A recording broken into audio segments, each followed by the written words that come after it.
Hello, good morning, good afternoon and good evening to all of you. कैसे हो दोस्तों आप सभी लोग? आई होप आप बहुत अच्छे होंगे और मैं भी बहुत अच्छा हूँ। तो चलिए, मिशन संभव का जीएसटी रिवीजन, हमारा इनपुट टैक्स क्रेडिट पार्ट 2 आज हम रिवाइज करेंगे। आ, आगे बढ़ने के पहले यहाँ पे कमेंट्स में मैं कुछ आपके क्वेश्चंस पढ़ रहा था जिसके मैं जवाब 2 मिनट में देना चाहूँगा और फिर फटाक से हमारा रिवीजन हम स्टार्ट करेंगे। तो यहाँ पे पहला क्वेश्चन ये है कि सर, अगर आप ये रिवीजन ले रहे हो तो क्या इसमें अमेंडमेंट कवर्ड है? क्या? हाँ, कवर्ड है, लेकिन समराइज फॉर्म में है, क्योंकि ये रिवीजन है बेटा। आपको अमेंडमेंट आपके अटेम्प्ट के लिए डिटेल में देखनी पड़ेगी और जिसका अमेंडमेंट वीडियो सेपरेटली आता है वो अमेंडमेंट नोट्स और वीडियो आपने देख लेना। अगर वो आप देखोगे तो ये आपको समझना आसान जाएगा। दूसरा आपका ये क्वेश्चन है कि सर, अभी हमने आपका रिसेंट बैच किया हुआ है, जो अभी लास्ट अगस्त में स्टार्ट हुआ था, या फिर अभी एग्ज़ाम ओरिएंटेड बैच किया फॉर दिस एग्जामिनेशन, तो क्या हमें ये रिवीजन देखना पड़ेगा क्या? बेटा, रिवीजन तो आपको हेल्प कर देगी, डेफिनेटली हेल्प कर देगी। अगर टाइम मिलता है तो रिवीजन आप देख लो, या पर्टिकुलर जो जो टॉपिक्स जो आपको टफ जाते हैं उसका रिवीजन तो भी देख लेना। अब देखो, इस बार मैंने रेगुलर बैच में हैंड रिटन चार्ट बुक दिया है और बहुत अच्छी आपकी चार्ट पे प्रैक्टिस करवाई है। लेकिन मैंने पढ़ाते पढ़ाते बहुत सारे ऐसा कहा था कि जो सर्कुलर्स आपने समराइज करके चार्ट में अटैच कर लेना। हाँ, अब ये जो अमेंडमेंट जो रिवीजन है, तो ये अमेंडमेंट रिवीजन में मैंने जो चार्ट रेफर किया हुआ है, वो चार्ट में जो मैंने आपको होमवर्क दिया उसके समराइज सर्कुलर्स भी चार्ट बुक में कवर किए हुए हैं। लेकिन आपने आपका होमवर्क किया ही होगा डेफिनेटली, जो मैंने रेगुलर क्लास में कहा। तो अब यहाँ पे ये जो चार्ट बुक की लिंक है डिस्क्रिप्शन में, वन स्टॉप सॉल्यूशन लिंक मैंने दिया हुआ है, तो उसमें आपको सब कुछ मिल जाएगा, चार्ट बुक की लिंक वगैरह सब कुछ मिल जाएगी। अब डिस्क्रिप्शन जरूर देख लेना आपको, तो उसमें सारा मटेरियल आपको मिल जाएगा। अब मैं एक और पॉइंट आपका एड्रेस करना चाहूँगा, और वो ये है कि सर, हमें आपने पीडीएफ तो दे दी है, क्या फिजिकल कॉपी हमें मिलेगी क्या चार्ट बुक पे? तो यस बेटा, फिजिकल कॉपी मिलेगी डिस्क्रिप्शन में। आपको फिजिकल कॉपी हमारे वेबसाइट से बाय करना पड़ेगा, जिसकी लिंक मैंने आपको दी हुई है। तो ये था कुछ आपके इंपॉर्टेंट क्वेश्चंस जो मैंने एड्रेस किए हैं। आप कमेंट्स जरूर दीजिएगा, आपका जो भी कमेंट्स है मैं रीड करता हूँ और उसके बाद मैं अकॉर्डिंगली जो है नेक्स्ट सेशन में क्लैरिफाई कर देता हूँ। ठीक है, तो चलिए अब आगे जो भी डिस्कशन होगा नेक्स्ट सेशन में होगा। हमारे रिवीजन पे आते हैं। इनपुट टैक्स क्रेडिट में हमने जो फर्स्ट पार्ट है ये फटाफट रिवाइज कर लिया था और चार्ट के बेस पर बहुत ही अच्छे से, बहुत क्लैरिटी में आपका रिवाइज हो गया। सेक्शन 16 रिवाइज हो गया, सेक्शन 17 ब्लॉक क्रेडिट हमने इसको रिवाइज कर लिया था ना। अब मैं आता हूँ यहाँ पे section 17(1), 17(2) and 17(3) apportionment of credits.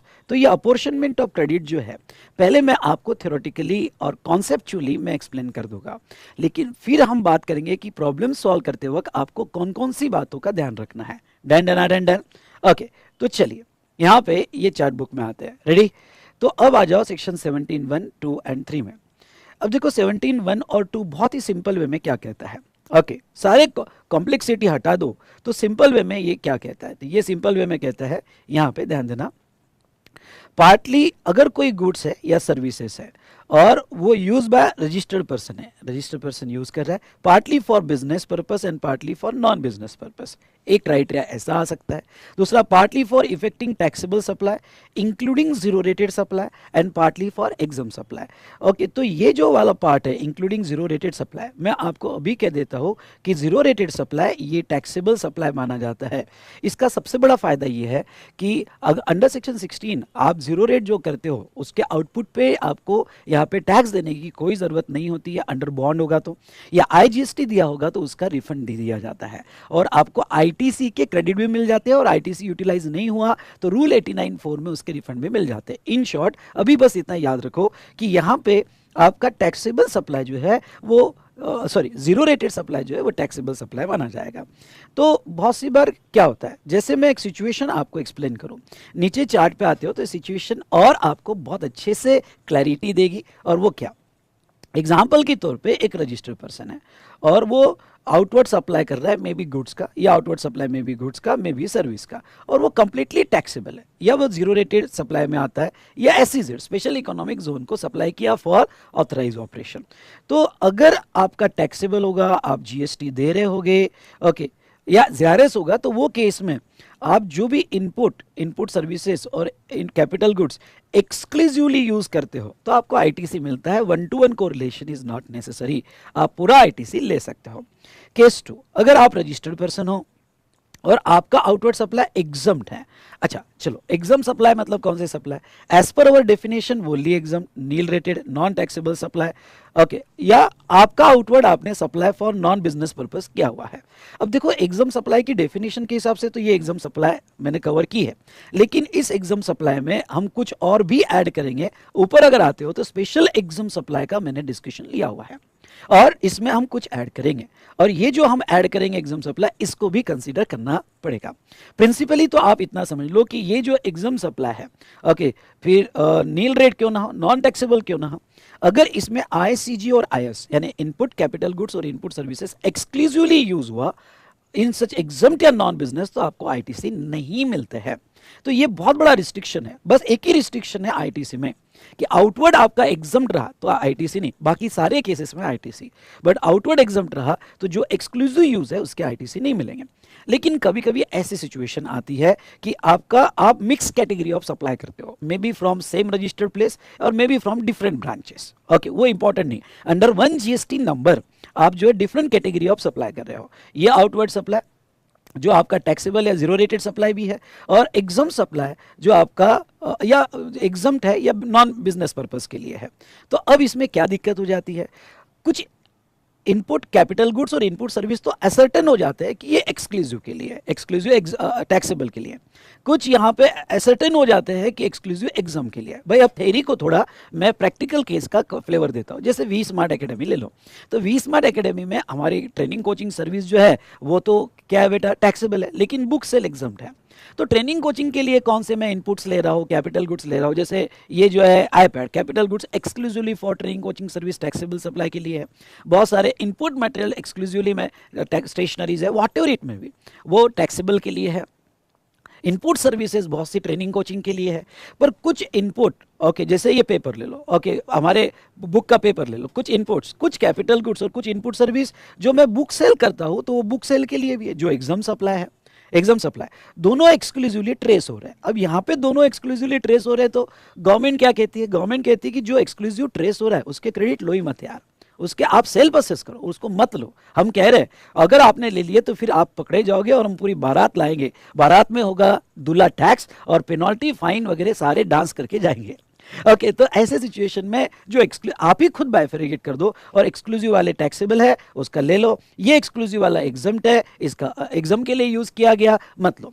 लेकिन कुछ इनपुट सर्विसेज और कैपिटल गुड्स कॉमन भी होते हैं, कॉमन भी होते हैं। फॉर एग्जाम्पल मेरा ऑफिस है, एक स्टूडेंट आया जिसने क्लास के लिए एडमिशन लिया, ओ भाई साहब, ओके, वो तो टैक्सेबल था, पर एसी लगा हुआ है, ऊपर फैन लगा हुआ है, कंप्यूटर वही है, ठीक है। दूसरा स्टूडेंट आया बुक परचेस करना है, वो तो एग्जम्प्ट है, ओके, एजुकेशनल बुक एग्जम्प्ट है, पर फैन वही है, कैपिटल गुड्स वही है, एसी वही है, ओके, उसके बाद में कंप्यूटर वही है। तो ऐसे सिचुएशन में बहुत सारे इनपुट सर्विस और कैपिटल गुड्स वो बाइफरगेट नहीं हो सकते।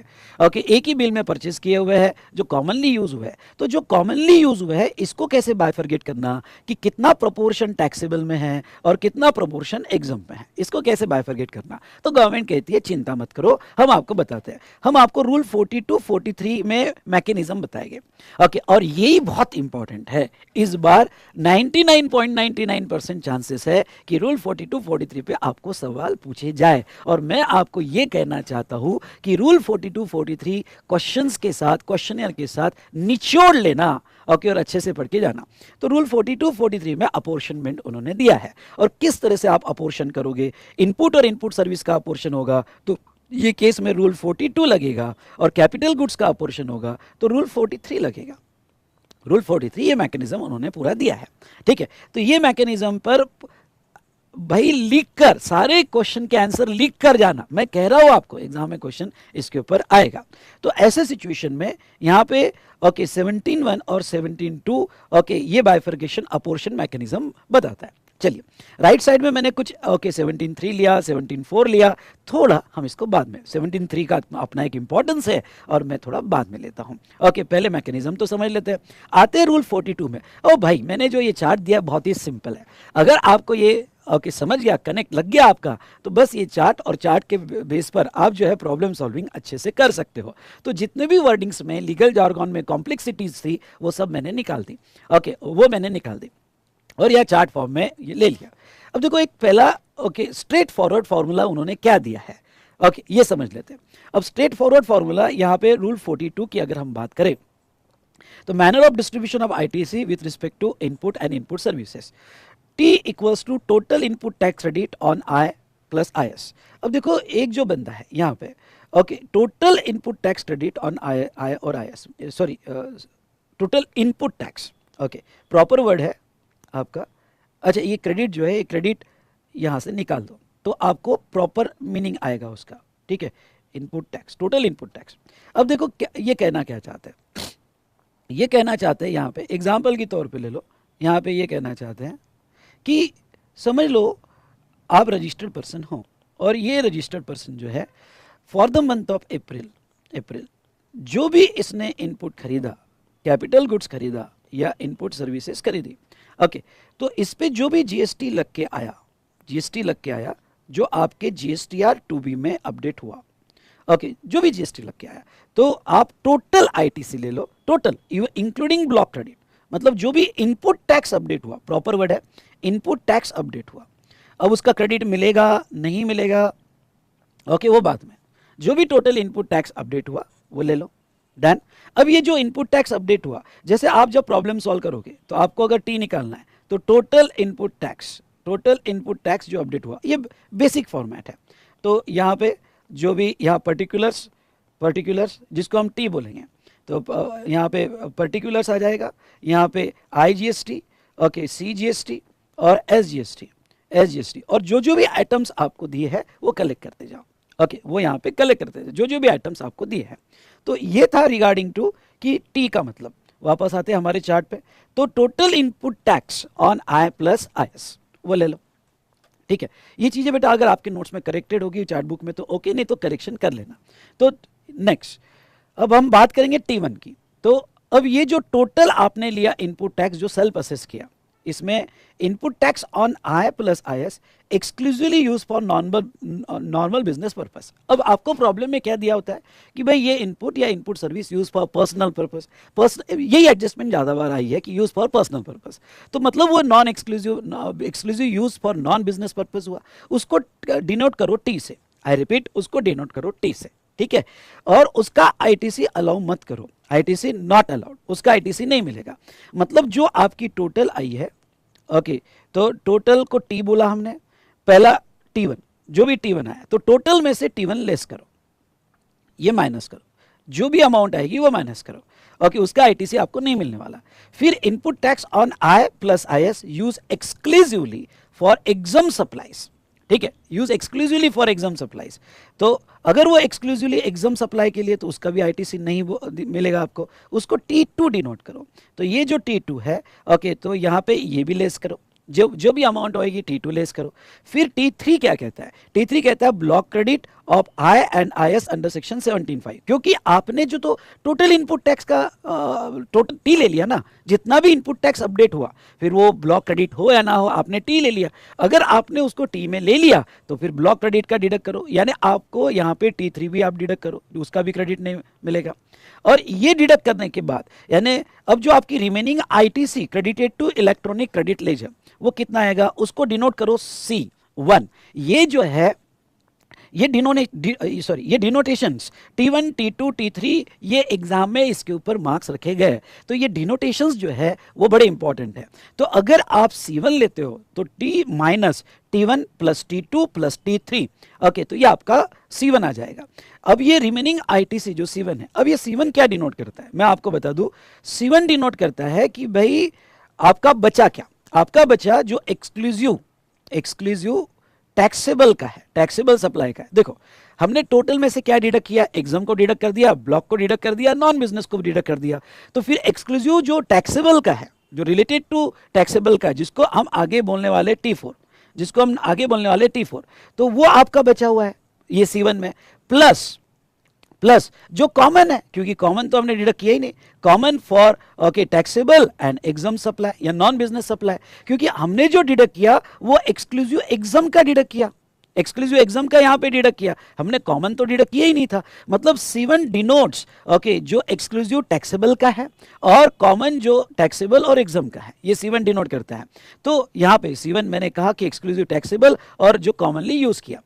इसका आप इलेक्ट्रॉनिक क्रेडिट लेजर में क्रेडिट ले लो। अगर आपको यह सवाल पूछा गया कि total ITC available in electronic credit laser, तो वो C1 है, ये क्रेडिट लेजर में चले जाएगा, आप 3B में क्लेम कर लोगे।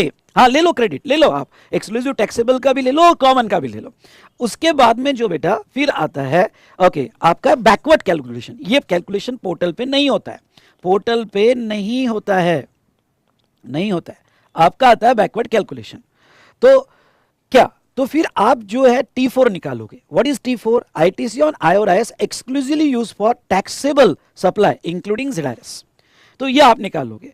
तो ये जो C1 में से T4 जो है अगर आप डिडक्ट कर दोगे, ये आपके बैकवर्ड कैलकुलेशन है। ओके T4 डिडक्ट कर दोगे तो वो मिल जाएगा आपको C2, यहां पे लिख देना C2 कॉमन क्रेडिट, वो मिल जाएगा कॉमन क्रेडिट। मतलब ये क्रेडिट ऐसा है, ध्यान सुनो, ये क्रेडिट ऐसा है कि ये अब टैक्सेबल और एग्जम कॉमन, बिल्कुल प्योर कॉमन मिल गया। तो उन्होंने जो है यहां पे टोटल बहुत ही सिंपल मेथड दी, total minus T1 T2 T3।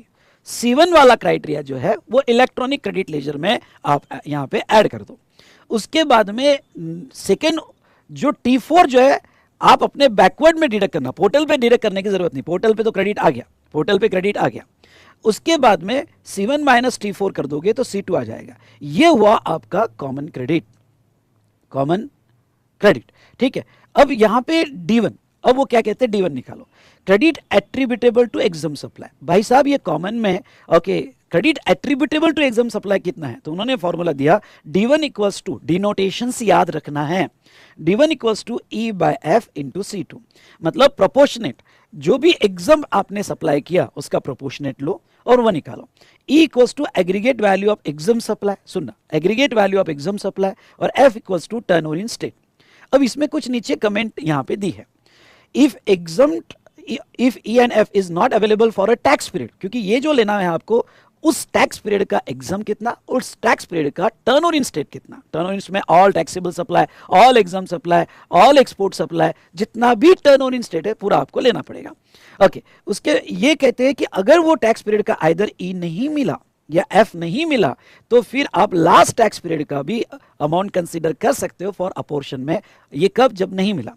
और जब आप ये E की वैल्यू ले रहे हो, यहां पे ये वैल्यू ले रहे हो या ये टर्नओवर ले रहे हो E और F के लिए, तो इसमें आप एक्साइज, वैट और CST कंसीडर नहीं करोगे। A very very important point, a very very important point. मतलब क्या, जनरली वैल्यू में हम एक्साइज, वैट, CST जो भी होता है ओके वो हम इंक्लूड करते हैं, वो इंक्लूड करते हैं वैल्यू डिटरमाइन करते वक्त, लेकिन इस फॉर्मूला के लिए आपको ये कंसीडर नहीं करना है। ये एक इंपॉर्टेंट फैक्टर है। तो अब यहां पे मैं थोड़ा आपका ध्यान लाना चाहूंगा और वो है वैल्यू ऑफ एग्जाम सप्लाई। यानी E लेते वक्त आपको क्या ध्यान देना है। ऊपर अगर आप आओगे तो E लेते वक्त यहां पे value of exempt supply E लेते वक्त यहां पे आप लिख सकते हो इक्वल्स टू E, यहां इक्वल्स टू E। E लेते वक्त आपको क्या ध्यान देना है, तो अब देखो वो क्या कहते हैं, एग्जाम सप्लाई की वैल्यू जो है नील रेट, अगर कोई सप्लाई होगा उसकी वैल्यू ले लो, वोनली एग्जाम सप्लाई होगा उसकी वैल्यू ले लो, नॉन टैक्सेबल सप्लाई होगा तो वो भी एग्जाम माना जाएगा उसकी भी ले लो। पर ये नॉन टैक्सेबल पे अगर एक्साइज लगा होगा या वैट लगा होगा या ओके यहां पे CST लगा होगा तो वो मत कंसीडर करना, वो मत कंसीडर करना। चलो ये तो 3 पता था, लेकिन सेक्शन 17(3) बड़ा इंपॉर्टेंट ओके यहां पे सब सेक्शन है। और सेक्शन 17(3) क्या कहता है, वो कहता है कि सप्लाई अंडर RCM, मतलब अगर कोई सप्लायर, ध्यान से देखना, अगर कोई सप्लायर ओके रिसिपिएंट को सप्लाई करता है और वो RCM में है, ये जो उसने सप्लाई किया वो यहाँ पे RCM में, मतलब रिसिपिएंट उसका टैक्स दे रहा है, तो हाँ रिसिपिएंट उसका टैक्स दे रहा है, तो ये सप्लायर का आउटवर्ड, ये सप्लायर का जो आउटवर्ड है ये एग्जम्प्ट माना जाएगा और एग्जम्प्ट वैल्यू में लिया जाएगा। इनडायरेक्टली ये जो सप्लाई एग्जाम माना जा रहा है from supplier okay lens, from supplier angle, तो अगर इसको एग्जाम मान ले तो डेफिनेटली फिर इसका आईटीसी आपको मिलने वाला नहीं है। रिवर्स चार्ज का सबसे बड़ा ड्रॉबैक है कि सप्लायर का सप्लाई नोटिफाइड है अंडर रिवर्स चार्ज, तो सप्लायर को आईटीसी नहीं मिलते हैं बिकॉज ऑफ दिस, इसलिए तो जीटीए को फिर ऑप्शन फॉरवर्ड चार्ज का ऑप्शन दिया है ना उन्होंने। तो ऐसे केस में सप्लाई अंडर RCM। तो सेकंड, ट्रांजैक्शन इन सिक्योरिटीज, अगर कोई आप सिक्योरिटीज के ट्रांजैक्शन करते हो तो सिक्योरिटीज ट्रांजैक्शन वैसे तो सप्लाई नहीं है, पर फॉर्मूले के लिए ई के लिए वो सप्लाई माना, वो एग्जम सप्लाई माना जाएगा ई के लिए। मतलब आपने अगर कोई सिक्योरिटीज ट्रांजैक्शंस किए होंगे तो वो भी ई में कंसीडर करना पड़ेगा, और जो कितना कंसीडर करना पड़ेगा, 1% ऑफ सेल्स वैल्यू। जितनी सिक्योरिटी का आपने, अगर आपके एसेट में सिक्योरिटी रखी होगी, अब जैसा वी स्मार्ट में भी मैं सिक्योरिटीज की ट्रेडिंग करता हूं, तो सिक्योरिटीज की अगर ट्रेडिंग कर रहा हूं और 20 लाख के सिक्योरिटीज की ट्रेडिंग किया, तो जो भी मेरी सेल्स वैल्यू होगा उसका 1% वैल्यू मानी जाएगी। ओके, और वो ई में ऐड करनी पड़ेगी अगर मेरा एग्जाम सप्लाई का प्रोपोर्शन होगा। दूसरा, sale of land and building. Okay, हाँ ध्यान रहे, sale of land and building, intended for sale नहीं। जो लैंड एंड बिल्डिंग कंप्लीट हो चुकी है और बाद में सेल किया, तो कंस्ट्रक्शन सेक्टर में ओके ये एग्जाम सप्लाई माना जाएगा और इसकी स्टैम्प ड्यूटी वैल्यू ई में ऐड की जाएगी। उसके बाद में supply of warehouse goods to any person before clearance for home consumption. अगर समझ लो आपने कस्टम्स लॉ के हिसाब से आपने गुड्स वेयरहाउसिंग किया हुआ है और इन वेयरहाउस आपने वेयरहाउस सेल किया है from mister A to B अगर आपने सेल किया है और गुड्स कस्टम वेयरहाउस में ही है, तो वो ए के लिए एग्जाम सप्लाई माना जाएगा। और उसकी वैल्यू क्या ली जाएगी? Value supply of goods from duty free shop at arrival terminal at international airport incoming passenger. Okay, तो मतलब क्या कि यहां पे ड्यूटी फ्री शॉप में ऐसे गुड्स की वैल्यू क्या है एट अराइवल पोर्ट, ओके वो वैल्यू वेयरहाउस गुड्स की वैल्यू मानी जाएगी, वो वैल्यू वेयरहाउस गुड्स की वैल्यू मानी जाएगी। और बहुत इंपॉर्टेंट पार्ट क्या है, do not consider other schedule 3 activity in exempt supply. अब देखो ये क्या कह रहा है, ये कह रहा है कि शेड्यूल 3 की हमने सिर्फ sale of land and building cover की है और ये वेयरहाउस वाला सेल कवर किया है। अगर आपको सप्लाई का शेड्यूल 3 याद होगा तो शेड्यूल 3 का हमने सिर्फ 2 कवर किया है। इसके अलावा ध्यान सुनना, इसके अलावा अगर आप शेड्यूल 3 की कोई अदर एक्टिविटी करते हो, जैसे हाई सी सेल हुआ या कोई भी अदर एक्टिविटीज आप शेड्यूल 3 की करते हो, तो वो सिचुएशन में वो एग्जाम सप्लाई नहीं माने जाएंगे और उसका आईटीसी अलाउ किया जाएगा। यस यस यस, शेड्यूल 3 के एक्टिविटी ओके ये 2 छोड़ के, कौन सा, sale of land and building और वेयरहाउस वाला छोड़ के बाकी कोई भी एक्टिविटी होगी ओके तो वो जो एक्टिविटी में कोई इनपुट वगैरह आपने यूज किया होगा तो वो क्रेडिट मिलेगा, क्योंकि शेड्यूल 3 की बाकी एक्टिविटी यहां पे एग्जाम सप्लाई नहीं मानी जाएगी। एक सिंपल सा एग्जांपल कि अगर आप हाई सी सेल कर रहे हो तो हाई सी सेल में ओके आपने वेयरहाउस सेल एग्जाम में कवर कर लिया उन्होंने। हाई सी सेल अगर आप कर रहे हो, ट्रांजिट सेल आप कर रहे हो, तो आपके क्रेडिट ब्लॉक नहीं किए जाएंगे okay, even though covered in schedule 3। Funeral burial crematorium activity है आपकी, तो आपको क्रेडिट मिलेंगे ओके, इवन दो वो सप्लाई नहीं कहा जाएगा, सिंपल वर्ड में। Now next, exempt supply shall not includes, और एग्जाम सप्लाई में क्या नहीं आएगा, मतलब ये एग्जाम सप्लाई नहीं माने जाएंगे। इंटरेस्ट और डिस्काउंट ऑन लोन एडवांसेस और डिपॉजिट एक्सेप्ट ऑफ बैंक और एफआई। मतलब अगर आपका कोई इंटरेस्ट इनकम होगा आपके बुक्स में, या discounting, cheque discounting, promissory note discounting, या वो अगर इनकम होगा आपका, तो वो सिचुएशन में ये जो इनकम है बेटा ओके, इवन दो इंटरेस्ट इज एग्जाम सर्विस, हमने देखा था सप्लाई में, even though interest on loan advances exam service, लेकिन हमारे कैलकुलेशन के लिए वो एग्जाम सप्लाई नहीं माना जाएगा और ई में कंसीडर नहीं होगा। लेकिन अगर आपकी बैंक होगी, बैंक और एफआई होगा, तो फिर उनके लिए एग्जाम माना जाएगा और उनके आईटीसी प्रोपोर्शनेट ब्लॉक हो गए। लेकिन नॉर्मल आप बैंक नहीं हो, एफआई नहीं हो, नॉर्मल पर्सन हो और आपके इंटरेस्ट इनकम होगा, तो वो आपका एग्जाम सप्लाई नहीं माना जाएगा और उसका प्रोपोर्शनेट आईटीसी या एक्सक्लूसिव आईटीसी ब्लॉक नहीं होगा और आपको पूरा आईटीसी दे दिया जाएगा। और value of supply duty credit script, तो ये ड्यूटी क्रेडिट स्क्रिप ये एफटीपी का कांसेप्ट है, क्रेडिट स्क्रिप मिलती है ओके, रोड टैप वगैरह, तो ये ड्यूटी क्रेडिट स्क्रिप होगा तो वो एग्जाम सप्लाई नहीं माना जाएगा। वेरी इंपॉर्टेंट, इसका जितना एनालिसिस कर सको कर लेना। यहां पे ये जो एरिया है ये ट्रिकी एरिया है और यहां इंस्टीट्यूट क्वेश्चन पूछती है, तो मैं यही कहूंगा कि ये जितना पॉसिबल हो आपको ये अच्छे से कर लेना, अच्छे से पढ़ के जाना, अच्छे से समझ के जाना। मैंने रिवीजन में कवर कर लिया है। तो ये था regarding to E by S okay, ये क्या लिया जाता है ई बाय एस, ठीक है। अब एग्जाम पर्पस के लिए तो बेटा मैं कहूंगा आज तक जितने भी प्रॉब्लम आए तो यहां तक हमने जो देखा ओके उस पर है। तो इसमें जो D1 तो हमारा हो गया, अब आते हैं D2 पे। D2 क्या कहता है, credit attributable to non business purpose. अगर कोई कॉमन क्रेडिट होगा, सबसे पहले तो आपका कॉमन क्रेडिट होना चाहिए ओके, और वो कॉमन क्रेडिट किससे रिलेटेड है, तो नॉन बिजनेस पर्पस से रिलेटेड है। अगर वो common credit non business purpose से रिलेटेड है तो यहाँ पे ओके फिक्स कर दिया 5% ऑफ C2, ये अनड्यू हार्डशिप है, रेशियो में नहीं, fix 5% of common credit C2 वो ले लिया जाएगा। ओके, और उतना आपको जो है ये credit attributable to exempt supply, और ये कॉमन क्रेडिट जो है यहाँ पे ये D1 D2 जो है ओके, ये आपको आपके क्रेडिट से लेस करना पड़ेगा, C2 से लेस करना पड़ेगा, मतलब ये रिवर्स करना पड़ेगा, ये जो भी है ये रिवर्स करना पड़ेगा, या बैलेंस नहीं होगा तो पे करना पड़ेगा। ओके, GSTR 3B में जो है इसका ऑप्शन है आइदर रिवर्स करना पड़ेगा या पे करना पड़ेगा। ओके, और बचा हुआ फिर कॉमन का आपको मिल जाएगा। तो प्रॉब्लम सॉल्व करते वक्त कुछ ट्रिक्स है उनकी, क्वेश्चन पूछने की और आपको कंफ्यूज करने की। कभी कभी क्या करेंगे वो पता है क्या, ओके, आपको पूरा T दे देंगे, T1 दे देंगे, T2 दे देंगे, T3 दे देंगे, उसके बाद में यहाँ पे T4 दे देंगे, T4 भी दे देंगे यहाँ पे।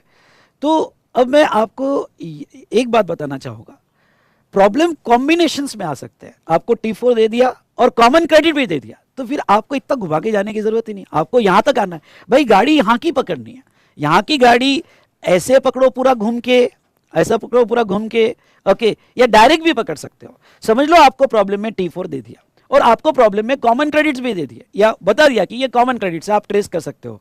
तो ऐसे केस में आपको दो सवाल पूछे जाएंगे कि इलेक्ट्रॉनिक क्रेडिट लेजर में कितना जाएगा, तो कुछ नहीं, आपको T4 प्लस ये ऐड करना है, पूरा घूम के आना ही नहीं है, घूम के आना ही नहीं है। तो ये एक तरीका पूछ सकते हैं।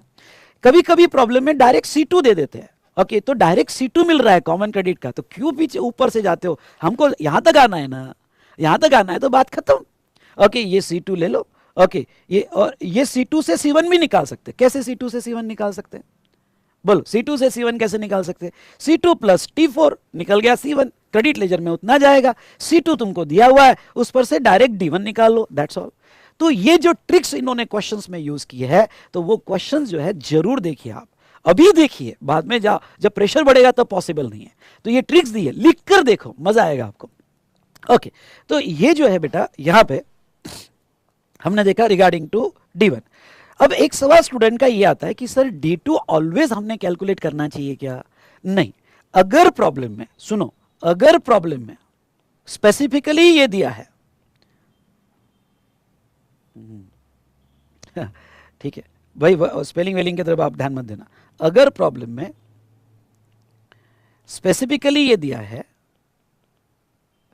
ये दिया है क्या कि कॉमन इनपुट या input service use for business और नॉन बिजनेस, तो ही ये निकालना। हर प्रॉब्लम में 5% निकालने की जरूरत नहीं है, ओके, तो ये निकालना। अब देखो नीचे वाला मैकेनिज्म आपने नहीं भी पढ़ा तो भी चलेगा, क्योंकि क्वेश्चंस ऊपर के ऊपर है। अब ये तो क्या हुआ, आपने इस तरह से मंथली इनपुट और इनपुट सर्विस का अपोर्शन किया। अब गवर्नमेंट छोड़ती नहीं है, जो मंथली ऊपर दिए गए अपोर्शन में आप जो कर रहे हो ठीक है, लेकिन लोग इसमें प्लानिंग करने के चांसेस है और गवर्नमेंट को पता है क्या होगा। आप अपोर्शन कर रहे हो ना टर्न ओवर के इसमें, तो इस बार का ना ये मंथ में क्रेडिट ज्यादा है तो टैक्सेबल का टर्न ओवर ज्यादा रखे। आपने टैक्सेबल का टर्न ओवर ज्यादा रखा और एग्जाम का कम रखा, तो इस बार का अपोर्शनमेंट ITC ज्यादा मिलेगा। इस बार का ITC इस मंथ में कम है तो एग्जाम का ज्यादा बूस्ट कर दे, एग्जाम का ज्यादा बूस्ट कर दे तो क्या हो जाएगा, ओके, ITC ऑलरेडी कम है तो ज्यादा रिवर्सल नहीं आएगा, ज्यादा पेमेंट नहीं आएगा D1 D2 का। तो लोग जो है यहाँ पे चालाकी करते हैं, तो यहाँ पे फिर गवर्नमेंट कहती है कि तुम्हारी चालाकी हम पकड़ेंगे। तो अब देखो तुमने जो मंथली लिया, कितना क्रेडिट मंथली लिया है, ओके, यहाँ पे तो D1 पूरे साल का सम अप करो, D2 पूरे साल का सम अप करो, टर्नओवर पूरे साल का सम अप करो, और सेम फॉर्मूला आप, ये जो सेम फॉर्मूला है आप जो मंथली बेसिस पे लगा रहे हैं, अब ईयरली बेसिस पे रेशियो निकालो, अलग आ सकता है, आता भी है, तो ईयरली बेसिस पे निकालो। तो तुमने जो मंथली निकाला अब सबको सम अप करके ईयरली बेसिस पे, तो वो एक तरह का वेटेड एवरेज आ जाता है, और वो वेटेड एवरेज में डिफरेंस होगा, और आपने क्रेडिट ज्यादा लिया होगा और डिफरेंस आ रहा होगा तो पे करो, और आपने क्रेडिट कम लिया होगा उस ईयरली एवरेज से तो जितना डिफरेंस आ रहा है क्रेडिट ले लो। तो उसकी मेथड्स नीचे उन्होंने दी है, पढ़ना है तो पढ़ लेना, लेकिन एग्जाम के लिए कोई जरूरत नहीं है। तो ये हमने देखा बेटा regarding to how to calculate यहाँ पे। हाँ, अब एक बार फिर से लास्ट इंपॉर्टेंट पॉइंट, आप पहले इलेक्ट्रॉनिक क्रेडिट मैकेनिज्म कैसा है, इलेक्ट्रॉनिक क्रेडिट लेजर में टैक्सेबल प्लस कॉमन का क्रेडिट क्लेम कर लो, और जो एग्जाम का प्रोपोर्शनेट है वो रिवर्स करो, ऐसा मैकेनिज्म है। पहले पूरा ले लो, ओके, पहले पूरा ले लो और फिर गवर्नमेंट ने थप्पड़ दिया और गवर्नमेंट ने कहा बाकी ये रिवर्स कर। तो ये मैकेनिज्म था रिगार्डिंग टू इनपुट और इनपुट सर्विसेज का आईटीसी हम कैसे बाइफरगेट करेंगे। डन। नाउ अब आते हैं रूल 42 पे। यहां तक क्लियर सभी को आपको? अब आते हैं रूल 42 पे। अब रूल 42 क्या कहता है? Manner of distribution of ITC with respect to capital goods. Capital goods का इन्होंने अलग किया। क्यों अलग किया? कि इनपुट और इनपुट सर्विसेज इजीली ट्रेस हो जाती है, कितना स्टॉक यूज हुआ, क्या हुआ। लेकिन कैपिटल गुड्स की लाइफ जो है, ओके, ये 5 साल 10 साल 15 साल रहती है। तो उसको कैसे बाइफरगेट करना कि भाई अगले 5 साल तक या रिमेनिंग लाइफ पर हम कितना प्रोपोर्शनेट एग्जाम निकालेंगे, कितना प्रोपोर्शनेट ओके हम टैक्सेबल निकालेंगे, ये बाइफरगेट करना थोड़ा मुश्किल जाता है। नो डाउट बाइफरगेट तो ई बाय एफ के बेसिस पे ही होगा, बाइफरगेट ई बाय एफ के बेसिस पे ही होगा। लेकिन ये बाइफरगेट कैसे करना, तो यस ये यहां पे इंपॉर्टेंट हो जाता है। तो अब मैं आपको जस्ट ये बताना चाहूंगा कि इन्होंने फॉर्मूला कैसे दिया और नीचे मैंने डायग्राम भी यहां पे दिया हुआ है। पहले मैं आपको डायग्राम से एक्सप्लेन कर देता हूं सो दैट ऊपर की थ्योरी आपको समझना आसान हो जाएगी, वो चार्ट समझना आसान हो जाएगा। आ जाते हैं रूल 43 के डायग्राम पे। नीचे मंथ लेते हैं अप्रैल, फिर मई, फिर जून,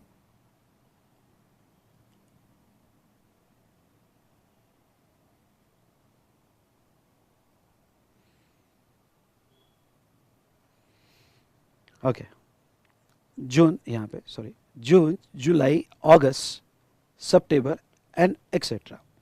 हमारा यह हाईलाइट करना, हमारा रिलेवेंट टैक्स पीरियड है अगस्त। हम जो भी देख रहे हैं अगस्त का यहां पे टैक्स पीरियड को कंसीडर करके देख रहे हैं। अब इसमें इसके नीचे मैंने 3 सिचुएशंस एक्सप्लेन की है, केस 1, केस 2 और केस 3। जो आपने मेरे पास क्लास किया होगा तो मैंने इसको जो है यहाँ पे बहुत अच्छे से एक्सप्लेन किया था और बहुत डेप्थ में एक्सप्लेन किया था। वही एग्जांपल मैं यहाँ पे ले रहा हूँ। अब देखो पूरा फोकस रखना अगस्त पे, और अगस्त पे फोकस रख के यहाँ पे मैं लेता हूँ केस 1। केस 1, ये जो पूरा टेबल है, ये पूरा टेबल केस 1 का है।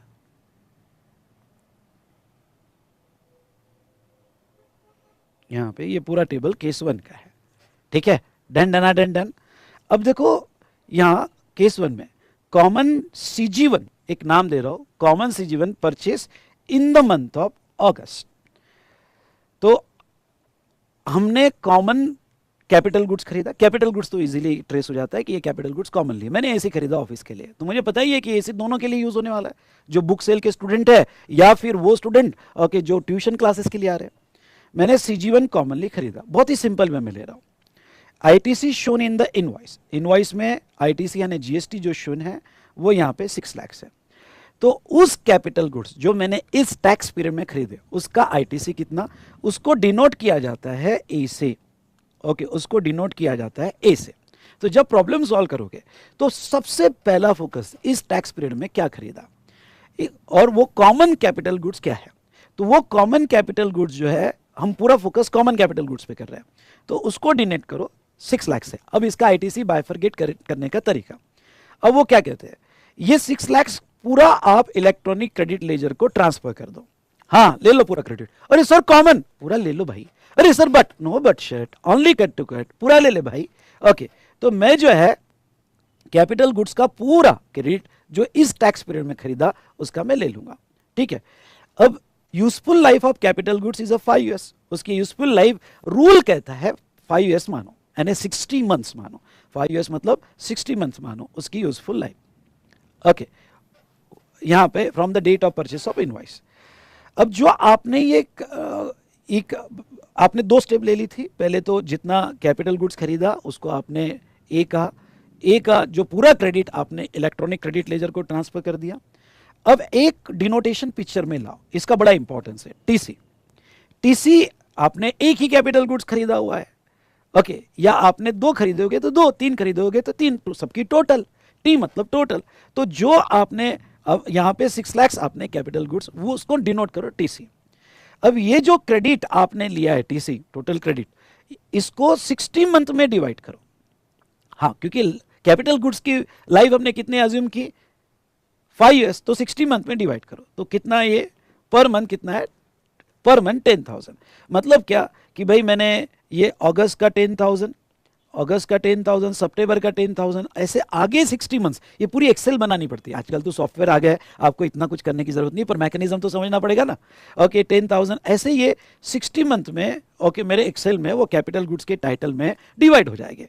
ओके, ऐसे मुझे हर मंथ में जो कैपिटल गुड्स खरीदे सबके प्रॉपर रिकॉर्ड्स मेंटेन करने पड़ते हैं। तो ऐसे सिचुएशन में 60 मंथ में हो गया तो फिर आप एक फॉर्मूला लगाओ। ओके, अपोर्शन कैसे करना, पर मंथ का आ गया तो टी निकाला जाएगा और यहाँ पे T equals to T M into E by F. अब देखो यहाँ लिख देना, हो सकता है आपके बुक में टी आर होगा, तो यहाँ पे okay T M equals to T R, दोनों का मतलब एक ही है। प्रॉब्लम में आप टी एम भी यूज कर लो तो चलेगा। तो जो आपका 10,000 आया इंटू अगस्त का एग्जाम सप्लाई का टर्नओवर, अगस्त का एग्जाम सप्लाई का turnover, exempt supply exam value कैसे निकालते हैं मैंने ऑलरेडी बता दिया, divided by F total turnover in state. अब मैंने ई बाय एफ इधर डिफाइन कर दिया इसलिए वापस इधर नहीं लिया, टोटल टर्नओवर इस रेशियो में डिवाइड कर दो, इस रेशियो में डिवाइड कर दो और ये जो टीई आएगा इतना आप इस मंथ में पे करो, इस मंथ में पे करो। ऐसे आपको अगले 60 मंथ पे करना पड़ेगा। ओके, अगले 60 मंथ आपको उस कैपिटल गुड्स का रिवर्सल करना पड़ेगा। जब सितंबर आएगा, अब ये कैलकुलेशन में कभी नहीं आया, जस्ट आपके नॉलेज के लिए बता रहा हूं, जब सितंबर आएगा तो तब का सितंबर का ई बाय एफ को 10,000 को, क्योंकि 10,000 तो फिक्स हो गया 60 मंथ में, 10,000 फिक्स हो गया 60 मंथ में। अब इसको हर मंथ में कितना पे करना है, तो उस मंथ का रिस्पेक्टिव मंथ का जो ई बाय एफ होगा इंटू 10,000 वो आपको रिवर्सल करते जाना है, वो आपको रिवर्सल करते जाना है। केस 1 समझा, जो बड़ा सिंपल था, केस 1 समझा।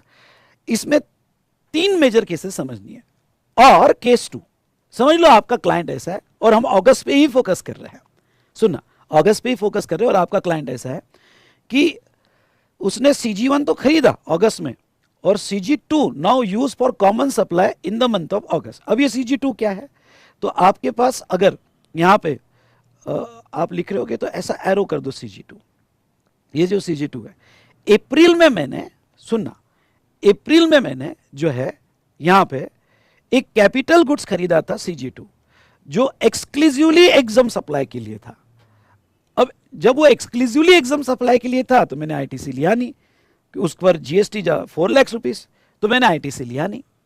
लेकिन अब वो अगस्त में कॉमन में शिफ्ट हो गया, स्विच हो गया कॉमन में। अब कॉमन में अगर वो स्विच हो जाता है, ओके, कौन से मंथ में, अगस्त के मंथ में, तो अब गवर्नमेंट आपको एक फायदा दे रही है कि चलो भाई, पहले एक्सक्लूसिव था इसलिए हमने दिया नहीं था क्रेडिट, अब वो कॉमन में आया तो हम प्रोपोर्शनेट देने के लिए रेडी है।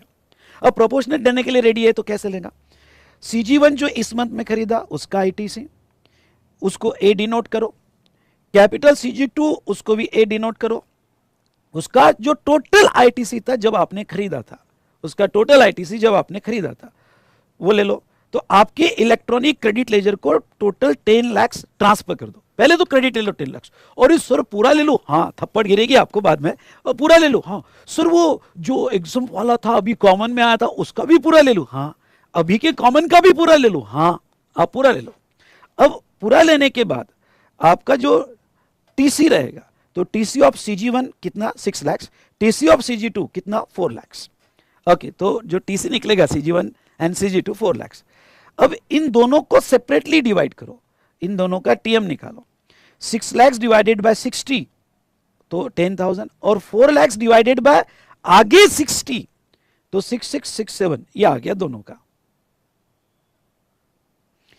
फिर TE जो है वो CG1 का निकालो। ओके, CG1 का TE इस मंथ के टर्नओवर के रेशियो में, हाँ अब देखो जो CG1 का TE निकाला इस मंथ के टर्नओवर के रेशियो में, ओके जो 10,000 ये जो यहां से आया, ये आगे 60 मंथ रिवर्सल होगा, आई रिपीट ये आगे 60 मंथ रिवर्सल होगा in the E by F ratio. लेकिन CG2 जो है, ओके जो आपका मंथली आया वो डिवाइडेड बाय 60 फिक्स फॉर्मूला है, उसमें आप चेंज नहीं कर सकते, ये डिवाइडेड बाय 60 TM निकालते हो फिक्स फॉर्मूला है। तो जो ये 667 आया जो रेशियो है 1818, ये आपको रिवर्स या पे करना पड़ेगा, लेकिन ये 60 मंथ नहीं करना पड़ेगा, ये 56 मंथ करना पड़ेगा from the August according to E by F। क्यों, क्योंकि ऑलरेडी हमारा अप्रैल मई जून और जुलाई 4 मंथ्स हो गए थे, तो ये 4 मंथ्स तो ओके प्रोपोर्शनेट हो गए थे, और आपने ओके वो क्रेडिट जो है 4 मंथ्स एग्जाम के लिए होगा, तो आपको जो ये रिवर्सल करना है CG2 का, वो 56 मंथ के लिए रिवर्सल करना है। अब देखो, अब एक सवाल क्या आता है, और यहां पे अब पिक्चर में आता है पेमेंट TIE।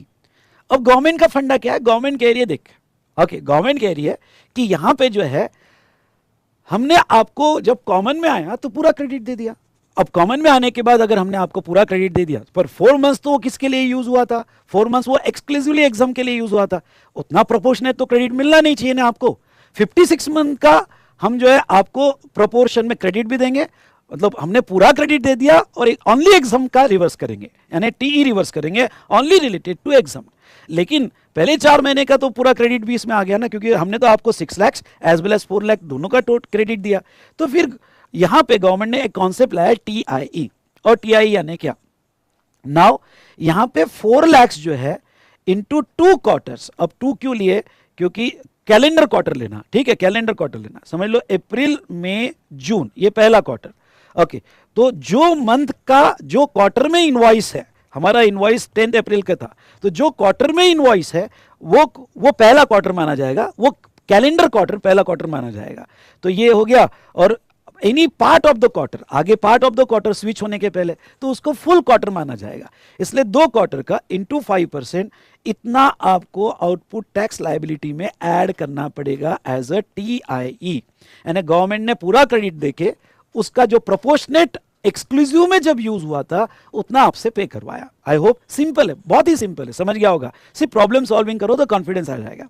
उसके बाद में केस 3, एक सिचुएशन ऐसे भी आ सकती है कि भाई आपने कॉमन कैपिटल गुड्स खरीदा इन द मंथ ऑफ अगस्त, और CG3, अब ये CG3 क्या है, ये इधर है CG3, ये CG3 इधर है। मई में आपने कैपिटल गुड्स 3 खरीदा था एक्सक्लूसिवली फॉर टैक्सेबल सप्लाई, जिसका ITC ले चुके थे, और वो एक्सक्लूसिवली टैक्सेबल के लिए यूज हो रहा था, जिसका ITC आप ले चुके थे। अब देखो क्या हुआ, वो अगस्त में कॉमन में शिफ्ट हो गया। अब देखो ITC ले लिए थे आपने, बोलो 2 बार ITC ले लिए थे आपने, अब वो कॉमन में शिफ्ट हो गया। तो अगस्त प्लस इसके आगे के मंथ में आपको प्रोपोर्शनल एग्जाम का रिवर्स करना पड़ेगा। तो वो रिवर्स कैलकुलेशन कैसा करे, तो देखो पहले तो अगस्त में आपने कौन सा खरीदा, CG1, तो उसका तो पूरा ले लो भाई, CG1 का तो, और वो आप इलेक्ट्रॉनिक क्रेडिट लेजर को ट्रांसफर कर दो। अब नीचे एक इंपॉर्टेंट नोट दी है, don't avail ITC of CG3 because it was already taken in the month of May. यहां पे स्टूडेंट मिस्टेक करता है। देखो एग्जाम का कॉमन में आया तो हमने तब नहीं लिए थे, इसलिए यहां क्रेडिट ले लिए, लेकिन टैक्सेबल का कॉमन में आया तो हम क्रेडिट ऑलरेडी ले चुके हैं, इसलिए फिर से क्रेडिट मत लेना। फिर से क्रेडिट मत लेना है तो बहुत बड़ी घनघोर मिस्टेक हो जाएगी। ये लॉजिकली कैसे फिर से मिलेगा, डबल थोड़ी मिलेगा, आप ऑलरेडी ले चुके हो, तो फिर से क्रेडिट मत लेना, ठीक है। तो अगर पहला सवाल पूछा गया कि इलेक्ट्रॉनिक क्रेडिट लेजर को कितना जाएगा, तो 6 लाख ही जाएगा, CG3 का नहीं जाएगा। लेकिन जब TC निकालोगे, सुनना, जब TC निकालोगे तो TC दोनों का, क्योंकि TC ये एक फॉर्मूला का बेस है कॉमन क्रेडिट को बाइफरगेट करने के लिए, क्योंकि हमें बाइफरगेट आगे करना है। तो TC में CG1 का भी लोगे, TC में CG2 का भी लोगे, CG2 का भी लोगे, तो 6 लाख और 3 लाख। भाई सर ये 3 लाख कहां से आया, तो ये 3 लाख यहां पे जो मैंने ऑलरेडी ITC ले लिया था। तो यहां सिचुएशन क्या हुई, क्रेडिट नहीं मिलेगा पर TC के लिए कंसीडर होगा। बोलो मेरे को, क्रेडिट नहीं मिलेगा पर TC के लिए कंसीडर होगा, ओके। और फिर उसके बाद में यहां पे TM निकालो, दोनों का TM निकलेगा। तो और TM जो है मंथ बेसिस पे, ये फिक्स है बेटा, डिवाइडेड बाय 60 ही करना पड़ता है, यहां दूसरा ऑप्शन नहीं है। उसके बेस पे TE निकाल लो, T ओके, CG1 का 2727 आया जो 60 मंथ रिवर्स करना है, और इसका 1363 जो रिमेनिंग जो मंथ बचे, क्योंकि वो 3 महीना यूज हो गया था, तो रिमेनिंग मंथ जो बचे उसमें आपको यहाँ पे रिवर्स करना है। तो ये ब्रॉड सेंस में मैंने आपको बता दिया। बस ये ख्याल रखना, एग्जाम के लिए क्रेडिट भी मिल जाते हैं और TC के लिए भी कंसिडर होता है। टैक्सेबल कॉमन में आया तो यहाँ पे जो है क्रेडिट नहीं मिलते पर TC के लिए कंसीडर होता है, और यहाँ TIE देने की जरूरत नहीं है, ओके। TIE वगैरह कोई देने की जरूरत नहीं है। क्यों यहाँ पे TIE तभी पिक्चर में आएगा जब एग्जाम से वो एग्जाम कॉमन में आएगा, तभी पिक्चर में आएगा, क्यों? क्योंकि कुछ पीरियड के लिए वो एक्सक्लूसिव एग्जाम के लिए यूज हुआ, उतना तो पे करना पड़ेगा ना भाई, पर यहां पे वो तो टैक्सेबल के लिए था, इसलिए ये केस में TIE निकालने की कोई भी जरूरत नहीं है। डन डन डन डन, आपको समझ गया? बस बेटा यही है। Okay, capital goods. हाँ, अब मैं आपको एक बात बता दूं, रूल 42 का अप्रोच टोटली अलग रखना। वो टोटल लेके माइनस माइनस माइनस माइनस किया, यहां पे ऐसा नहीं है, टोटल लेके माइनस माइनस नहीं है।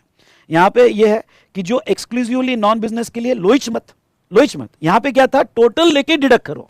यहां बोलते हैं कि भाई लेने का नहीं उसका, जो एक्सक्लूसिवली यहां पे यूज फॉर बिजनेस और टैक्सेबल के लिए होगा उसका ले लो, और जो कॉमन होगा, अब ये जो सी है वो कॉमन है, जो कॉमन होगा तो यस, ये जो हमने देखा कि TIE कैसे निकालना। Okay, input tax credit capital goods commonly use, तो जो रिलेवेंट पीरियड में हुआ या जो स्विच हुआ एग्जम्प्ट वो ले लो और उतना क्रेडिट ले लो, और जो टैक्सेबल का स्विच हुआ कॉमन में, टैक्सेबल का कॉमन में स्विच हुआ तो उसका क्रेडिट नहीं मिलेगा पर TC में कंसीडर होगा। ओके, TC में कंसीडर होगा पर क्रेडिट नहीं मिलेगा, फिर TM निकाल लो और T निकालो, दैट्स ऑल। कितना सिंपल है, आपने देखा? यस और no? Done done done done. Okay, simple था कि नहीं था? अरे ये हुई ना बात, इसको बोलते हैं। ठीक है, चलो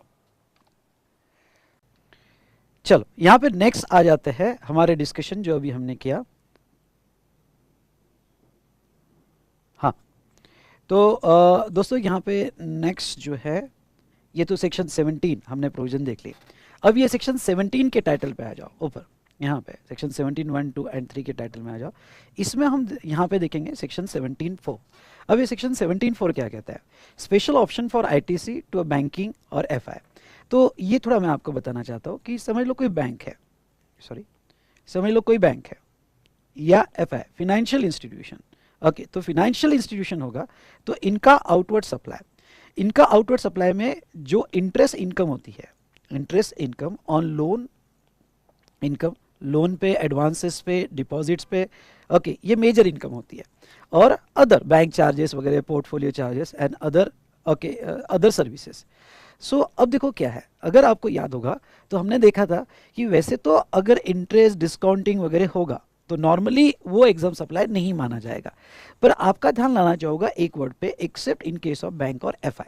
बैंक और FI छोड़ के, मतलब बैंक और FI होगी तो ये एग्जाम सप्लाई माना जाएगा, यहाँ पे ये एग्जाम सप्लाई माना जाएगा। ठीक है, और दूसरा समझ लो इनका टैक्सेबल सप्लाई, इनका टैक्सेबल सप्लाई। तो अगर वो एग्जाम सप्लाई अगर हमने मान लिया तो यहाँ पे rule input plus input service के लिए रूल 42 अप्लीकेबल हो जाएगा, और कैपिटल गुड्स के लिए रूल 43 अप्लीकेबल हो जाएगा, जो अंडर सेक्शन 17(1) और 2 में दिए गए हैं। लेकिन बैंकिंग सेक्टर के रिक्वेस्ट पे इन्होंने क्या किया कि बैंकिंग सेक्टर को इनपुट और इनपुट सर्विस से रिलेटेड यहाँ पे दो ऑप्शन दिए। एक जो ऑप्शन 17(1) और 17(2) में है, मतलब रूल 42 ओके प्लस रूल 43 के फॉर्मूला लगा, वो यहाँ पे T1 T2 T3 या फिर TC TM ओके TE ये निकालो। एक तो वो फॉर्मूला से आपको प्रोपोर्शनेट रेशियो में बाइफरकेट कर दो, ठीक है, ये एक फॉर्मूला। दूसरा और उनको यहाँ पे दिया गया सेक्शन 17(4) का ये ऑप्शन दिया गया, और ये ऑप्शन क्या है इसके ऊपर भी क्वेश्चन पूछा जा सकता है। ये ऑप्शन है सेक्शन 17(4) का ऑप्शन दिया गया। अब ये सेक्शन 17(4) का ऑप्शन क्या है? अगर आपको ये रूल 42 और 43 कोई भी बैंकिंग या फाइनेंशियल इंस्टीट्यूशन को नहीं करना है, भाई उनका कहना है नहीं करना है, तो चलो कोई बात नहीं, फिर आपको क्या करना है? आपको जो है जो total input plus input services जो है, तो टोटल इनपुट सर्विसेज के जो ITC हो गए, समझ लो ये ITC अज्यूम 5 CR है, ओके, ऑफ दिस मंथ। तो अगर ये जो 5 CR है, टोटल इनपुट और इनपुट सर्विसेज के 5 CR है, इसका 50% ITC ही अलाउ किया जाएगा, इसका 50% ITC ही अलाउ किया जाएगा। अब ये 50% यानी जो भी रहेगा 50% ITC, लेकिन वो भी 50% कैसा? लेस ब्लॉक क्रेडिट, जो भी ब्लॉक क्रेडिट है, ओके, ब्लॉक क्रेडिट है या इनएलिजिबल ITC है, इनएलिजिबल ITC है, वो डिडक्ट करने के बाद समझ लो ब्लॉक क्रेडिट है 0.5 करोड़ का, तो कितना बचा यहाँ पे, या इनएलिजिबल है कितना बचा? 4.5 करोड़। तो ये 4.5 करोड़ का 50% यहाँ पे, यानी ओके आईटीसी वो फ्लैट ले सकता है 2.25 सीआर, बस इतना। आइदर तुम फॉर्मूला से अपोर्शन करो एक्चुअल बेसिस पे। ओके अगर कोई बैंकिंग या फाइनेंशियल सेक्टर फॉर्मूला बेसिस नहीं लगाना चाहता है तो इनएलिजिबल चाहिए यहाँ पे, इनएलिजिबल आईटीसी डिडक्ट करने के बाद जो बचेगा उसका 50% वो आईटीसी लेगा। तो ये प्रोविजन इन्होंने यहाँ पे लाई। तो देखो बैंकिंग सेक्टर, बैंकिंग या फाइनेंशियल इंस्टीट्यूशन को ऑप्शन 1 या ऑप्शन 2, ऑप्शन 1 में सेक्शन 72 में 42 43 फॉलो करे, या फिर to avail in every month amount equals to 50% of eligible ITC, जो एलिजिबल है उसका 50% in that month and balance 50% lapse हो जाएगा, उसका कुछ भी नहीं होगा। कंडीशन, अगर ये ऑप्शन लेना है on choosing option 50% availment, saying company और institution shall not avail the credit of input और input services that are use for non business purpose, क्योंकि वो तो इनएलिजिबल हो जाएगा। And credit attributable to block credit. Withdrawal, once option exercise shall not be withdrawn during the remaining part of the financial year, पूरा financial year continue करना पड़ेगा। और next बड़ा इंपॉर्टेंट पॉइंट है वो क्या कि no restriction, 50% of ITC restriction shall not apply when supplies are made between the branches, यानी डीडीपी, वहां 100% आईटीसी अलाउड है। ओके थोड़ा ये चीज को आपको ऐसा समझाता हूँ, थोड़ा ये जो कैलकुलेशन है ये मैं रिवाइज आपका प्रेजेंटेशन कैसे होना चाहिए तो रिवाइज केस में आपको बताता हूँ। जैसा आपको प्रॉब्लम में क्या दिया है, तो आपको प्रॉब्लम में दिया है कि भाई जो आईटीसी है यहाँ पे, तो ITC of input plus input services plus capital goods, तो ये जो आईटीसी है अब इसका आईटीसी आप ले लो, समझ लो 5 CR, ठीक है।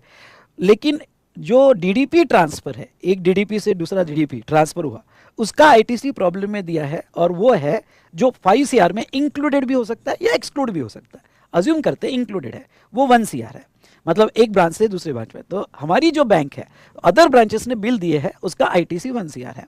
तो लेस आपको क्या करना है, डीडीपी का आईटीसी। भाई ये लेस क्यों करना है बताता हूँ। कितना अज्यूम करो 1 CR, बचा कितना 4 CR, बचा कितना 4 CR। फिर लेस करो यहाँ पे in eligible ITC, in eligible ITC. In eligible ITC में तो सारे जो इन एलिजिबल है जो सेक्शन 16 के हिसाब से नहीं मिलते हैं, पर जो नॉन बिजनेस के होगे वो भी डिडक्ट करो, नॉन बिजनेस के होगे वो भी डिडक्ट करो, और ओके ब्लॉक हो गए वो भी डिडक्ट करो, ब्लॉक क्रेडिट कुछ दिया होगा तो वो भी डिडक्ट करो। तो समझ लो नॉन बिजनेस के हो गए या ब्लॉक क्रेडिट हो गए, ये दोनों को मिला के यहाँ पे, ये दोनों को मिला के आपका समझ लो 2 CR है, बचा कितना आपका, ओके बचा 2 CR। तो ये हुआ आपका एलिजिबल आईटीसी, एलिजिबल आईटीसी ये हुआ, इसका 50% ही आईटीसी आपको मिलेगा, मतलब आप 1 CR लो और बाकी 1 CR छोड़ दो। और ये जो डीडीपी वाला है मैंने क्यों लेस किया, क्योंकि मुझे पहले वो वैल्यू निकालनी थी, सुनना, मुझे पहले वो वैल्यू निकालनी थी कि जिसका मैं 50% कर सकूं, और जो डीडीपी वाला आईटीसी है उसका मैं 100% लूंगा। तो डीडीपी वाला आईटीसी मैंने ऊपर तो डिडक्ट कर दिया, क्योंकि मैं उसको 50 में नहीं डिवाइड करूंगा, डीडीपी 100%, तो वो 100% डीडीपी वाला आईटीसी मतलब कितना हुआ 1 CR, वो 1 CR में लूंगा, तो इस तरह से 2 CR आएगा। तो ओके वो पहले वो डिडक्ट करो, इनएलिजिबल डिडक्ट करो, जो बचेगा उसका 50 करो, और डीडीपी का 100% ले लो। तो आपने यहाँ पे डीडीपी का जो है ये 50 और डीडीपी का 100% ले लिया। आई होप आपको ये कॉन्सेप्ट समझे होगे, यस और नो, समझोगे तो जोर से बोलो यस, और देर किस बात की, लाइक करो भाई साहब। ओके यहाँ पे तो ये कॉन्सेप्ट हमारा हुआ रिगार्डिंग टू सेक्शन 17(4). उसके बाद में नेक्स्ट यस ये रूल 42 43 हो गया। प्रॉब्लम्स क्वेश्चन के आज ही अभी अभी रिवीजन हुई है, तो आप बहुत जल्दी कैच कर पाओगे, ग्राफ्स कर पाओगे। गैप हुआ तो फिर बिल्कुल आपको दिक्कत जा सकती है। ओके अब आ जाओ सेक्शन 18 में। सेक्शन 18 क्या करता है, ओके ये जो है स्पेशल सर्कमटेंसेस को कवर करता है। ओके अवेलमेंट और reversal of credit in special cases या स्पेशल सर्कमटेंसेस। अब ये स्पेशल सर्कमटेंसेस क्या है, स्पेशल सर्कमटेंसेस क्या है, तो कुछ नहीं, ये बहुत ही कॉमन सेंस और लॉजिकल वाली बात है। ओके सेक्शन 18(1) और 18(1) में ए बी सी और डी 4 सिचुएशन ली है। पहली सिचुएशन क्या ली है उन्होंने, पहली सिचुएशन यहाँ पे ये ली है कि देखो भाई आप जो होते हैं पहले अनरजिस्टर्ड होते हो, फिर आप रजिस्ट्रेशन ले लेते हो, आपने थ्रेशोल्ड क्रॉस कर दिया और आपका या फिर थ्रेशोल्ड क्रॉस कर दिया या कंपलसरी रजिस्ट्रेशन में आ गए। तो जब आप अनरजिस्टर्ड हो गए तो आपने इनपुट्स कैपिटल गुड्स और इनपुट सर्विसेज खरीदा होगा, तो इसका आईटीसी आपको नहीं मिलेगा। क्योंकि आप अनरजिस्टर्ड है। वन ऑफ द कंडीशन अगर आपको याद होगी तो वन ऑफ द कंडीशन जो पहले पेज पे हमने देखा आईटीसी लेने की, और पहला बेसिक क्राइटेरिया कि आप रजिस्टर्ड होने चाहिए। देखो भाई साहब यहाँ दिया है, ओके, आप रजिस्टर्ड होने चाहिए, ये बेसिक कंडीशन है कि आप रजिस्टर्ड होने चाहिए।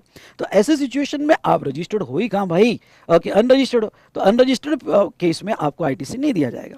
पर जैसे ही रजिस्टर्ड हो गए आप, तो यहाँ पे जैसे ही रजिस्टर्ड हो गए तो आपको इनपुट्स कैपिटल गुड्स और इनपुट सर्विस का आईटीसी दे दिया जाएगा। इसमें रूल 18(1) का कोई बोलना वाला नहीं है, वो तो लॉजिकली मिल जाएगा, वो सेक्शन 16 में मिल जाएगा। लेकिन जब आप स्विच हुए, सुनना, जब आप क्या हुए बेटा, स्विच हुए, तो स्विच का प्रीसीडिंग डेट, ये प्रीसीडिंग डेट चारों केस में याद रखना, प्रीसीडिंग डेट जो रहेगा, ओके, प्रीसीडिंग डेट, अगर आप अनरजिस्टर्ड टू रजिस्टर्ड होते हो तो उस दिन जो इनपुट का स्टॉक, इनपुट डब्ल्यूआईपी में है और इनपुट फिनिश गुड्स जो स्टॉक में पड़े हुए, फिनिश गुड्स जो स्टॉक में पड़े हैं, इनका आप आईटीसी जितनी भी क्वांटिटी बची होगी उसका आईटीसी लोगे। लॉजिक ये है कि वो इनपुट आगे जाके टैक्सेबल गुड्स में यूज होने वाले, लॉजिक सिंपल है, तो टैक्सेबल गुड्स में यूज होने वाले तो उसका आईटीसी आप ले सकते हो। लेकिन बेसिक कंडीशन क्या है, आपने ये तभी मिलेगा कि जिस दिन आप लायबल हुए वहां से 30 डेज में आपने अप्लाई किया हो, यस, विद इन 30 डेज आपने अप्लाई किया हो तो ही आपको ये बेनिफिट मिलेगा, ओके, जब आप लायबल होते हो।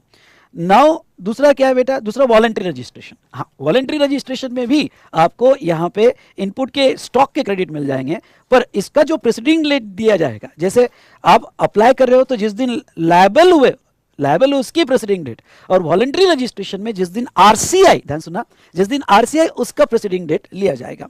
The person entitle to claim ITC, किसका आईटीसी मिलेगा, इनपुट्स जो स्टॉक में है, इनपुट्स जो सेमी फिनिश गुड्स में है, इनपुट जो फिनिश गुड्स में है।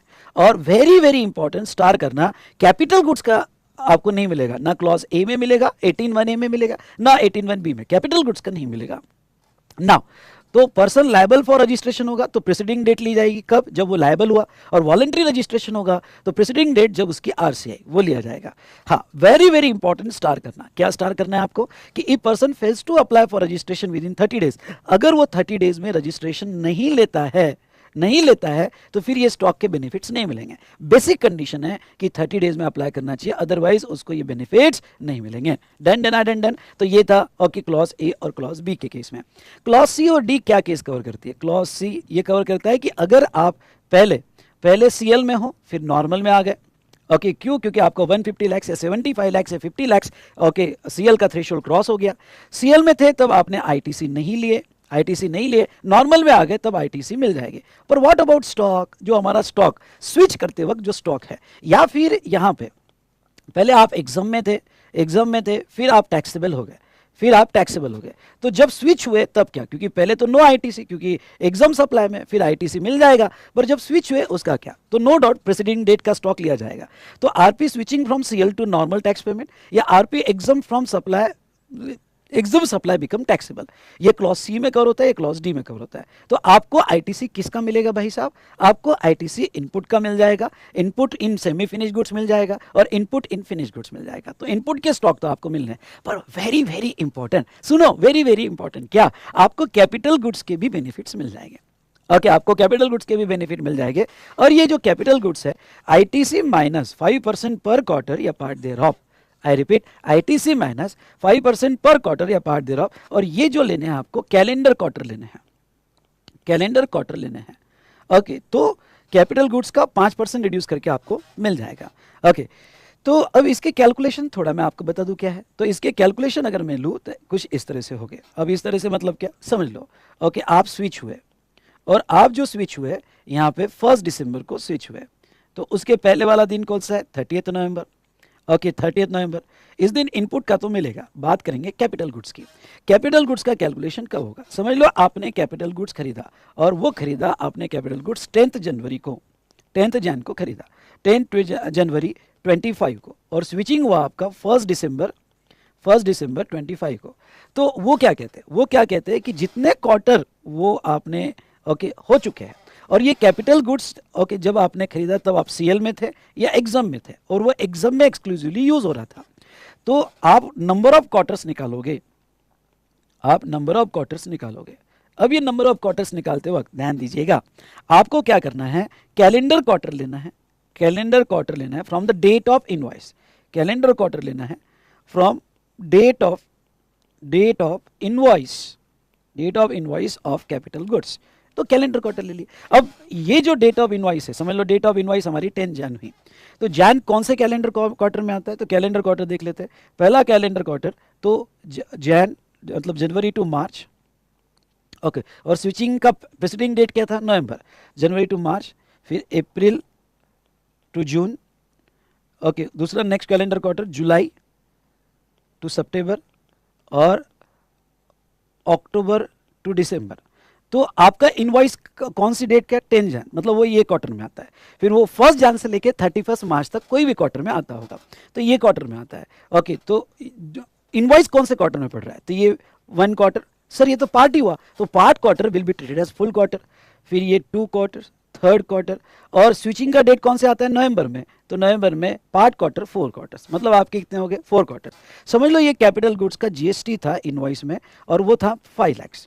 तो आपको कितना रिड्यूस करना है, तो आपको आईटीसी कितना मिलेगा कैपिटल गुड्स का, तो 5 लाख माइनस यहाँ पे 5 लाख इंटू यहाँ दो कितने 4 क्वार्टर्स के, इंटू 5% इंटू 4 क्वार्टर्स, खत्म। ओके, इतना आपको कैपिटल गुड्स का आईटीसी दे दिया जाएगा। आई होप आप समझोगे। अरे समझा क्या, अच्छे से समझा क्या, अरे देर किस बात की भाई, आप कमेंट दे, लाइक कर, ठीक है। तो चलिए, तो यहाँ पे कैपिटल गुड्स का कैलकुलेशन मैंने आपको बता दिया, डन। हाँ, इमीडिएटली प्रेसिडिंग डेट, आप सेल से नॉर्मल हो रहे होगे तो उसका प्रेसिडिंग डेट, एग्जाम से टैक्सेबल है तो उसका प्रेसिडिंग डेट आपको लेना पड़ेगा, ठीक है। कुछ important notes, declaration prescribe form with in 30 days of switching, आपको डिक्लेरेशन देना पड़ेगा कि आपको आईटीसी क्या है, जिस दिन स्विच हुआ उसके 30 डेज में टोटल आईटीसी कैलकुलेट करके देना पड़ेगा। If aggregate claim amount exceeds, okay, aggregate claim amount exceeds 2 lakh, then CACMA का सर्टिफिकेट ओके अप्लाई करना पड़ेगा। और ये दोनों कंडीशन ऊपर के चारों सिचुएशंस को अप्लीकेबल होगी। बट मेन इंपॉर्टेंट प्रोविजन जो मैं आपको यहाँ समझाना चाहूँगा, और ये इग्नोर मत करना भाई साहब, इसको ऐसा हाईलाइट कर देने का, ओके, इसको हाईलाइट, ये हाईलाइटर लेने का और ऐसा हाईलाइट करने का।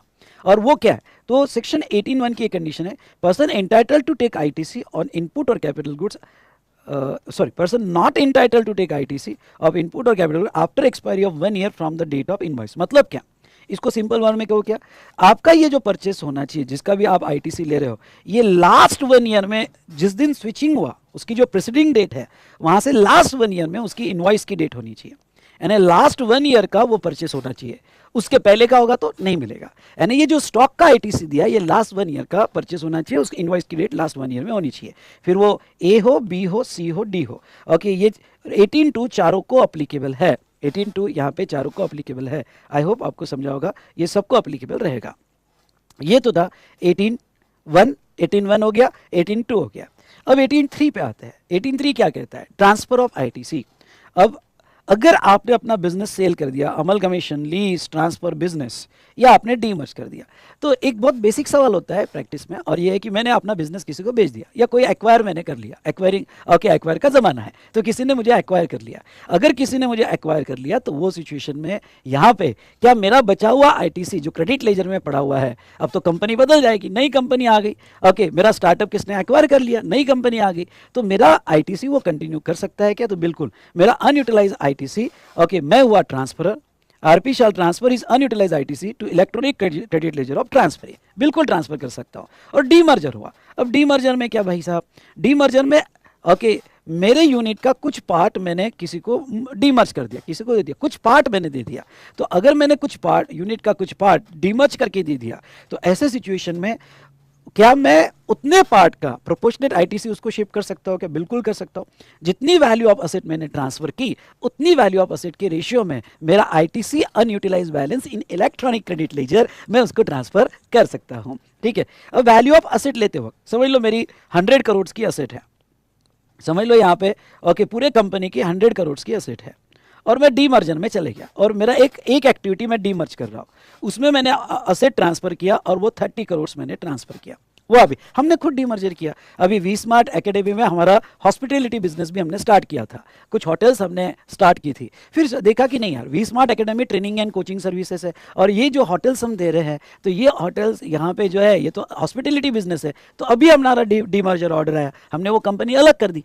तो उसमें जो हमने असेट ट्रांसफर की, जो भी असेट मूवेबल इमूवेबल आईटीसी लिया हो या नहीं लिया हो, तो means value of entire asset of business whether or not input tax credit has been availed thereon, मतलब मतलब इमूवेबल भी होगा जितना प्रोपोर्शनेट। तो हमने उसमें 30 करोड़ का असेट शिफ्ट कर दिया। तो अगर मेरा एड्यूस्मार्ट का जिस दिन डीमर्जर ऑर्डर आया उस दिन अगर कोई अनयूटिलाइज आईटीसी बैलेंस होगा, समझ लो मेरा अनयूटिलाइज आईटीसी बैलेंस 20 लाख का होगा, तो okay 20 lakh okay into 30 divided by 100 okay ये रेशियो में शिफ्ट हो जाएगा। चलो अब कंडीशंस क्या है कि भाई हाँ यहाँ पे आईटीसी तो शिफ्ट हो जाएगा। What are the conditions? There is a specific provision of transfer of liability, highlight करना। ये ITC unutilise balance in electronic credit ledger ये तभी ट्रांसफर हो सकता है बैलेंस जब ओके सामने वाले ने जिसको भी आपने सेल मर्जर अमलगमेशन किया है उसने आपकी सारी लायबिलिटीज एक्सेप्ट की। दूसरा okay conditions of rule 41 declaration in details ITC 02 में देना पड़ेगा। आपको सीएसीएमए का सर्टिफिकेट अटैच करना पड़ेगा। Acceptance of transfer credit by transfer on common portal, आपके ट्रांसफर ने एक्सेप्ट कर लिया है।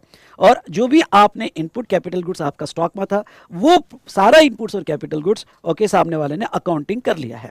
अगर ये चारों कंडीशंस आप फुलफिल कर दोगे ओके तो ऐसे केस में वो बैलेंस ले सकता है। ये तो था सेक्शन 18(3). अब आते हैं ओके 18(4) पे रिवर्सल ऑफ क्रेडिट। इसको आप हिंदी में लिख सकते हो उल्टा switching. Okay reversal of credit में आप ऐसा लिख सकते हो एंड दैट इज उल्टा स्विचिंग। उल्टा स्विचिंग, उल्टा स्विचिंग मतलब क्या? ये सीधा स्विचिंग। ओके ये उल्टा स्विचिंग मतलब क्या भाई? नॉर्मल स्विचिंग क्या है? नॉर्मल जो सेक्शन 81 में है भाई, सिंपल वर्ड में पहले आप नो टैक्स था, कोई टैक्स नहीं था, मे बी अनरजिस्टर्ड एग्जम्प्ट या सीएल टैक्स था, और फिर आप नॉर्मल में आ गए, पूरे टैक्स में आ गए। ओके रजिस्टर्ड नॉर्मल या फिर ओके टैक्सेबल, आप इसमें आ गए। अब ये जो है यहाँ पे उल्टा स्विचिंग क्या है? तो उल्टा स्विचिंग मतलब पूरा उल्टा हो गया। पहले आप नॉर्मल टैक्स दे रहे थे, ओके नॉर्मल टैक्स भी दे रहे थे, ओके आईटीसी भी ले रहे थे, ओके अरे बाबा नॉर्मल टैक्स भी दे रहे थे, आईटीसी भी ले रहे थे, और हुआ क्या? हुआ ये बेटा कि उसके बाद में यहाँ पे ध्यान से सुनना, आप नॉर्मल से एग्जाम में चले गए, मतलब आप हो सकता है कि आप रजिस्टर्ड थे अनरजिस्टर्ड में चले गए, ओके या आप नॉर्मल थे सीएल में चले गए नेक्स्ट फाइनेंशियल ईयर में, या आप नॉर्मल थे एग्जाम में चले गए, नॉर्मल थे एग्जाम में चले गए, और ऐसा हो गया। तो जब स्विच हुआ ओके तब क्या होगा? ये स्पेशल सर्कमस्टेंसेस। तो देखो इसके लिए मैंने ये जो 18(4) समझाना था, इसके लिए मैंने एक डायग्राम नीचे चार्ट में लिया है, और ये डायग्राम डेफिनेटली आपको हेल्प करेगी, और डायग्राम से समझा तो वाह वाह कहिएगा ओके, और फटाक से लाइक कीजिएगा। तो रिवर्स स्विचिंग, अब रिवर्स स्विचिंग क्या था? सेक्शन 18(4) एग्जाम्पल लेते हैं कि 1 अप्रैल को आप नॉर्मल टैक्स से कंपोजिशन में आ गए, या एग्जम्पशन में आ गए, या अनरजिस्टर्ड में आ गए। ओके कंपोजिशन में, एग्जम्पशन में, अनरजिस्टर्ड में आ गए। जब आप नॉर्मल स्कीम में थे तो आप आईटीसी ले रहे थे, ठीक है, लेकिन अब आप सीएल में अनरजिस्टर्ड या एग्जम्पशन में आ गए तो आपको आईटीसी नहीं मिलेंगे। डन, यहां तक क्लियर? अब जिस दिन ये स्विचिंग हुआ उसके पहले वाला दिन यानी प्रीसीडिंग डे आपको लेना पड़ेगा। उसके पहले वाला दिन 31 मार्च, उसके पहले वाला दिन 31 मार्च। अब देखो 31 मार्च को लॉ क्या कहता है?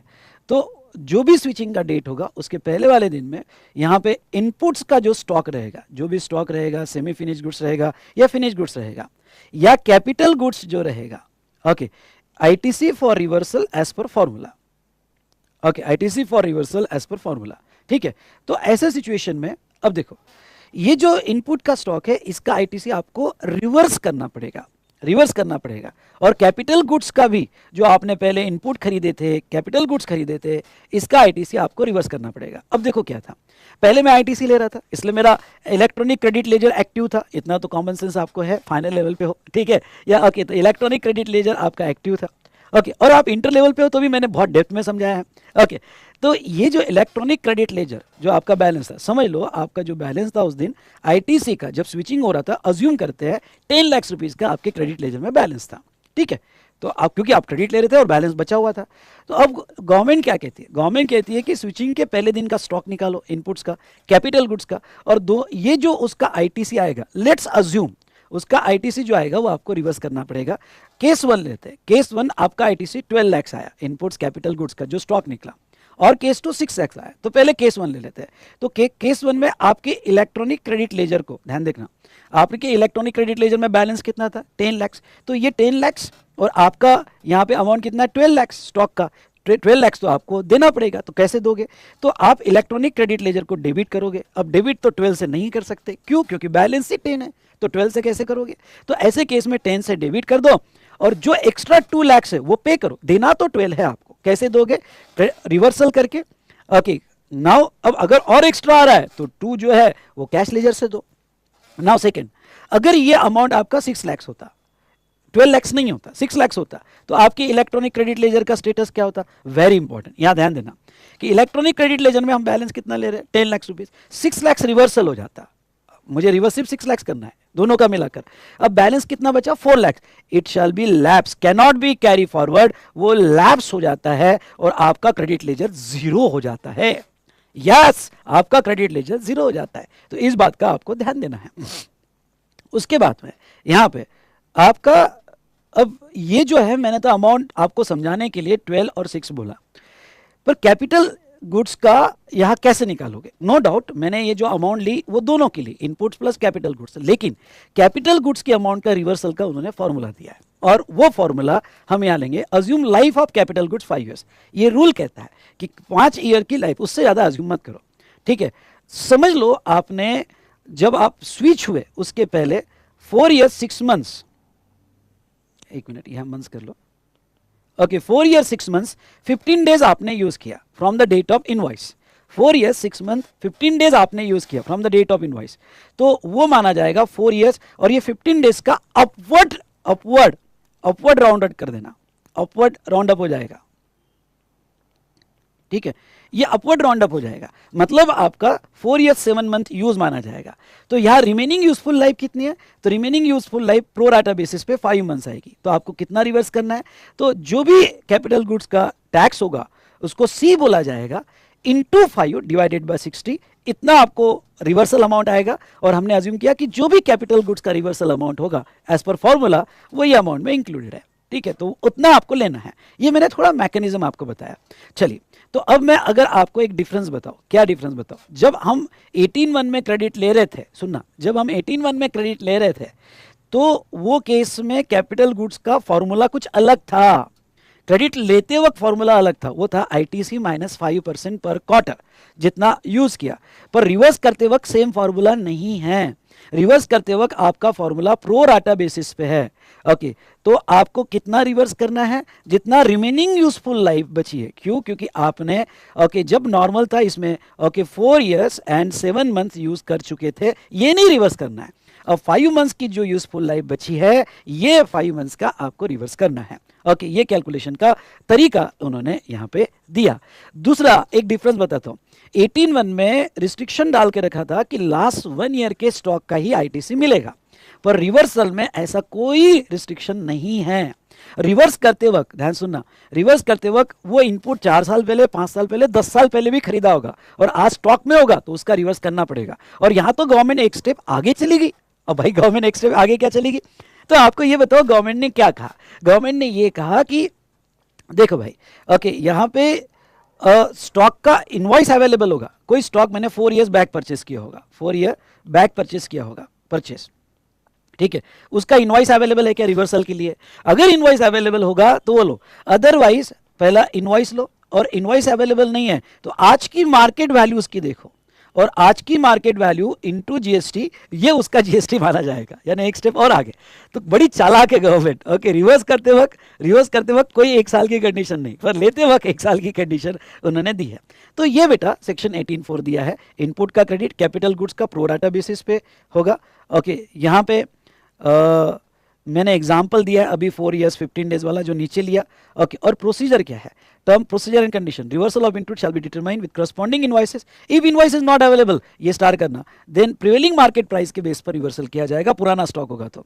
ये रिवर्सल आपको हेड वाइज कैलकुलेट करना पड़ेगा, CGST, SGST, IGST का अलग, और reversal amount will be added to output tax liability and details to be furnish in ITC 03। Okay, output tax liability में ऐड करना पड़ेगा और उसकी डिटेल्स आपको देनी पड़ेगी। तो ये था 18(4). समझा क्या? समझा होगा तो जोर से बोलो यस सर। अब आते हैं सेक्शन 18(6) में। 18(6) क्या कहता है? तो यहाँ पे 18(6) जो है, देखो, reversal of credit on supply of capital goods, plant and machinery on which ITC has been taken. Diagram से समझाओ तो ओके, लिख दो, रेफर बिलो डायग्राम, रेफर 18(6) का ये डायग्राम। ओके, जो नेक्स्ट पेज पे है, चलो डायग्राम से समझाता हूँ।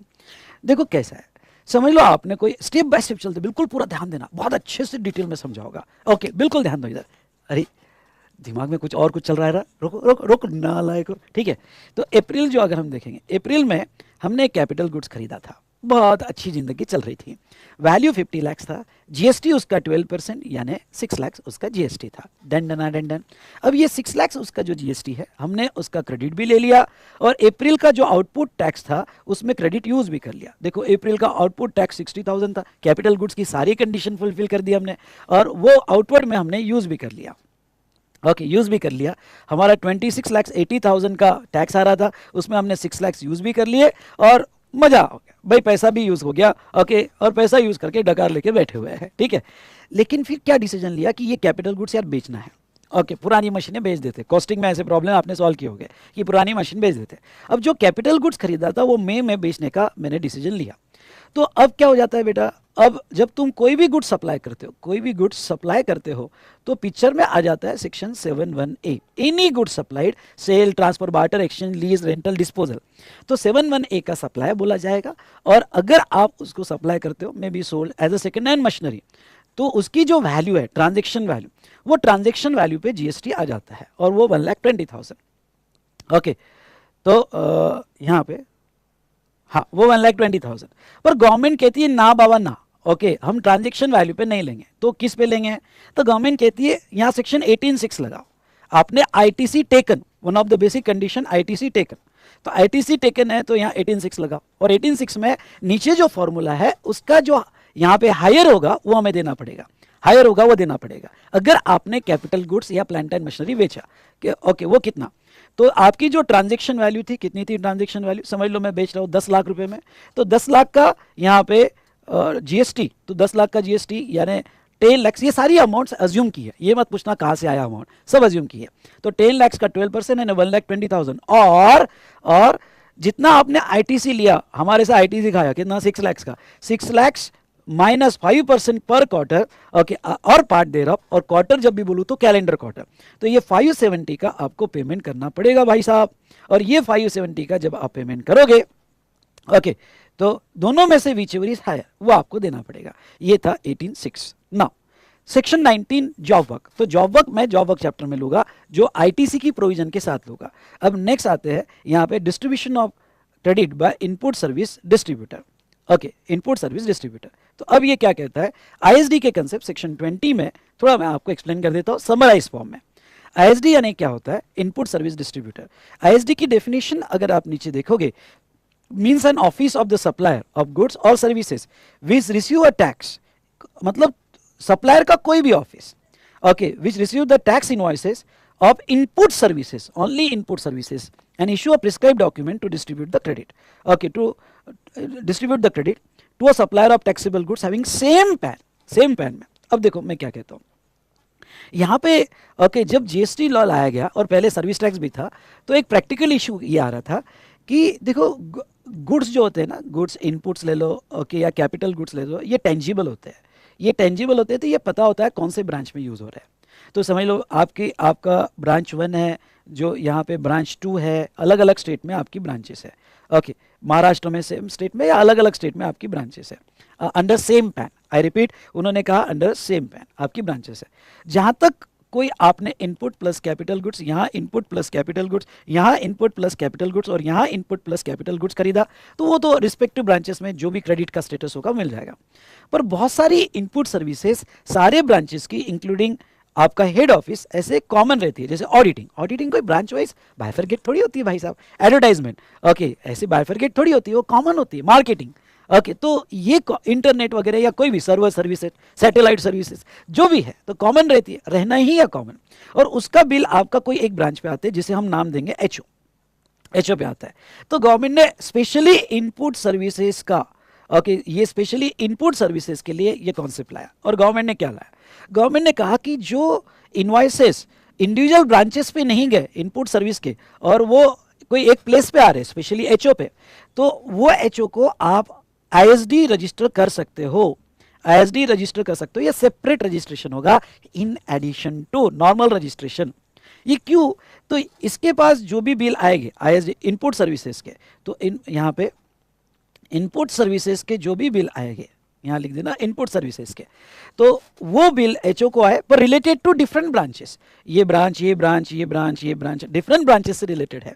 तो ये इनपुट सर्विस का जो भी टैक्स ये एड्रेस पे आया हुआ है ये सबको डिस्ट्रीब्यूट कर देगा, सबको बांट देगा, ये सबको बांट देगा। चलो तो ये कैसे बांटेगा मैं आपको वो मैकेनिज्म बताता हूँ, और नो डाउट आईएसडी का वो रजिस्ट्रेशन लेगा। अब समझ लो इसके हेड ऑफिस पे जो आपने आपकी ही ऑफिस को रजिस्टर करवाया है एज आईएसडी, बिल आया है जिसमें total CGST 5 lakh, SGST 5 lakh और आईजीएसटी 4 लाख, ऐसे 14 लाख के जीएसटी एलिमेंट्स है। ओके, तो अब वो जो है डिस्ट्रीब्यूशन का तरीका देखो, डिस्ट्रीब्यूशन का तरीका है कि CGST okay as a CGST या आईजीएसटी डिस्ट्रीब्यूट हो जाएगा, आईजीएसटी एज अ आईजीएसटी और सीजीएसटी और एसजीएसटी डिस्ट्रीब्यूट हो जाएगा, और स्टेट का लॉस एज अ एसजीएसटी या आईजीएसटी में डिस्ट्रीब्यूट हो सकता है।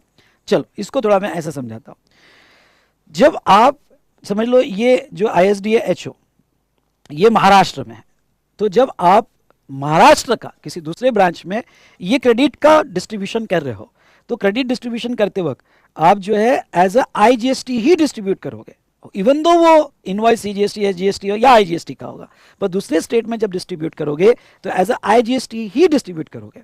यस, सीजीएसटी का प्रोपोर्शनल डिस्ट्रीब्यूशन आईजीएसटी में हो सकता है क्या? यस। एसजीएसटी का प्रोपोर्शनल डिस्ट्रीब्यूशन आईजीएसटी में हो सकता है क्या? यस। और आईजीएसटी का तो आईजीएसटी में हो ही सकता है, पर अदर स्टेट को डिस्ट्रीब्यूट करते वक्त आपको आईजीएसटी में ही डिस्ट्रीब्यूट करना पड़ेगा।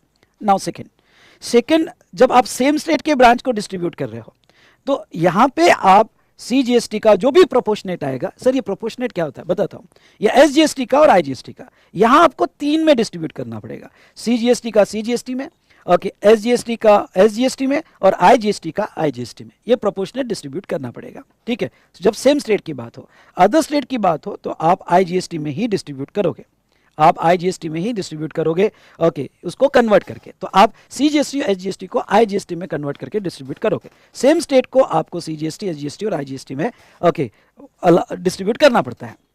नाउ अब ये डिस्ट्रीब्यूट कैसे होगा? ओके, ये डिस्ट्रीब्यूट कैसे होगा इसके लिए एक अच्छा और सिंपल एग्जांपल देता हूं। अब भाई साहब आप जो है आपके मम्मी के साथ और आप जो है दोनों एक शॉप में गए, ओके, दोनों एक शॉप में गए, ठीक है, आप छोटे थे, ओके, 3-4 साल के थे, और किराना शॉप में गए, आपने चॉकलेट देखी, तो यहाँ पे आपने मम्मी को, मम्मी मुझे चॉकलेट चाहिए। अब देखो मम्मी का तो दिल होता है, मम्मी ने 4 चॉकलेट ली तो आप बड़े खुश हो गए, 4 चॉकलेट्स मेरे लिए, अरे वाह, ओके। मम्मी ने कहा नहीं, ये 4 चॉकलेट पकड़, एक तेरी, एक बड़े भैया की, एक पापा की और एक मेरी, ओके, या सिस्टर की और एक मेरी, 4 चॉकलेट। तो ऐसे केस में वो कॉमन चॉकलेट जमा हो गई वो कॉमन चॉकलेट्स जमा हो गई।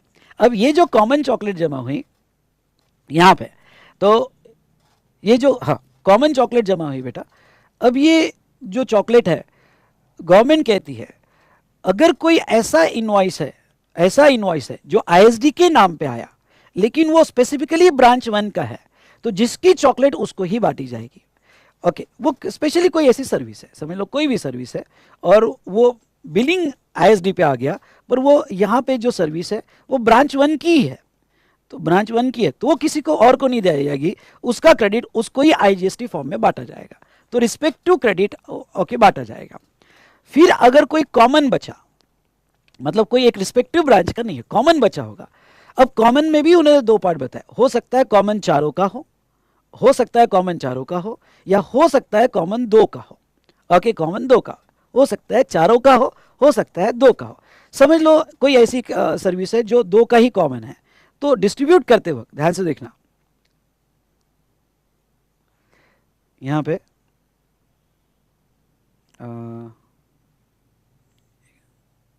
एक मिनट, हाँ, डिस्ट्रीब्यूट करते वक्त आपको क्या लेना है, अगर 2 का है तो आपको इसका टर्नओवर लेना है और इसका टर्नओवर लेना है।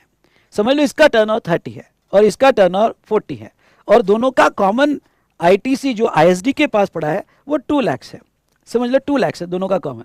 तो वो क्या कहते हैं, अब टर्नओवर कब का लेना है, if turnover of preceding financial year is available, समझ लो इस फाइनेंशियल ईयर में आप कोई भी मंथ का डिस्ट्रीब्यूशन कर रहे हो तो आपको टर्नओवर उस मंथ का नहीं लेना है, आपको समझ लो ओके, आप यहाँ पे एग्जांपल के तौर पे 25-26 में ओके आप ओके अगस्त का डिस्ट्रीब्यूशन कर रहे हो, तो ये अगस्त का आईटीसी 2 लाख है। तो आपको यहाँ पे 24-25 ये फिनेंशियल ईयर का वो दोनों ब्रांच का टर्नओवर कितना था, अज्यूम करो ये दोनों ब्रांच का टर्नओवर यहाँ पे 30 लाख और 40 लाख था, तो वो प्रीसीडिंग फिनेंशियल ईयर लिख देना यहाँ पे, ये टर्नओवर प्रीसीडिंग फिनेंशियल ईयर का लिया जाएगा, ठीक है। तो उस रेशियो में आपको बांटना पड़ेगा। तो आपका 2 lakh into 30 divided by 30 plus 40 यानी 70, ओके, क्योंकि दोनों का ही लेना, क्योंकि दोनों का ही है। और दूसरा okay 2 lakh into 40 lakh divided by 70 lakh. तो प्रीसीडिंग फाइनेंशियल ईयर के टर्नओवर के बेस पे बांटोगे। If turnover of preceding financial is not available then the take turnover of last quarter of a month in which credit to be distributed.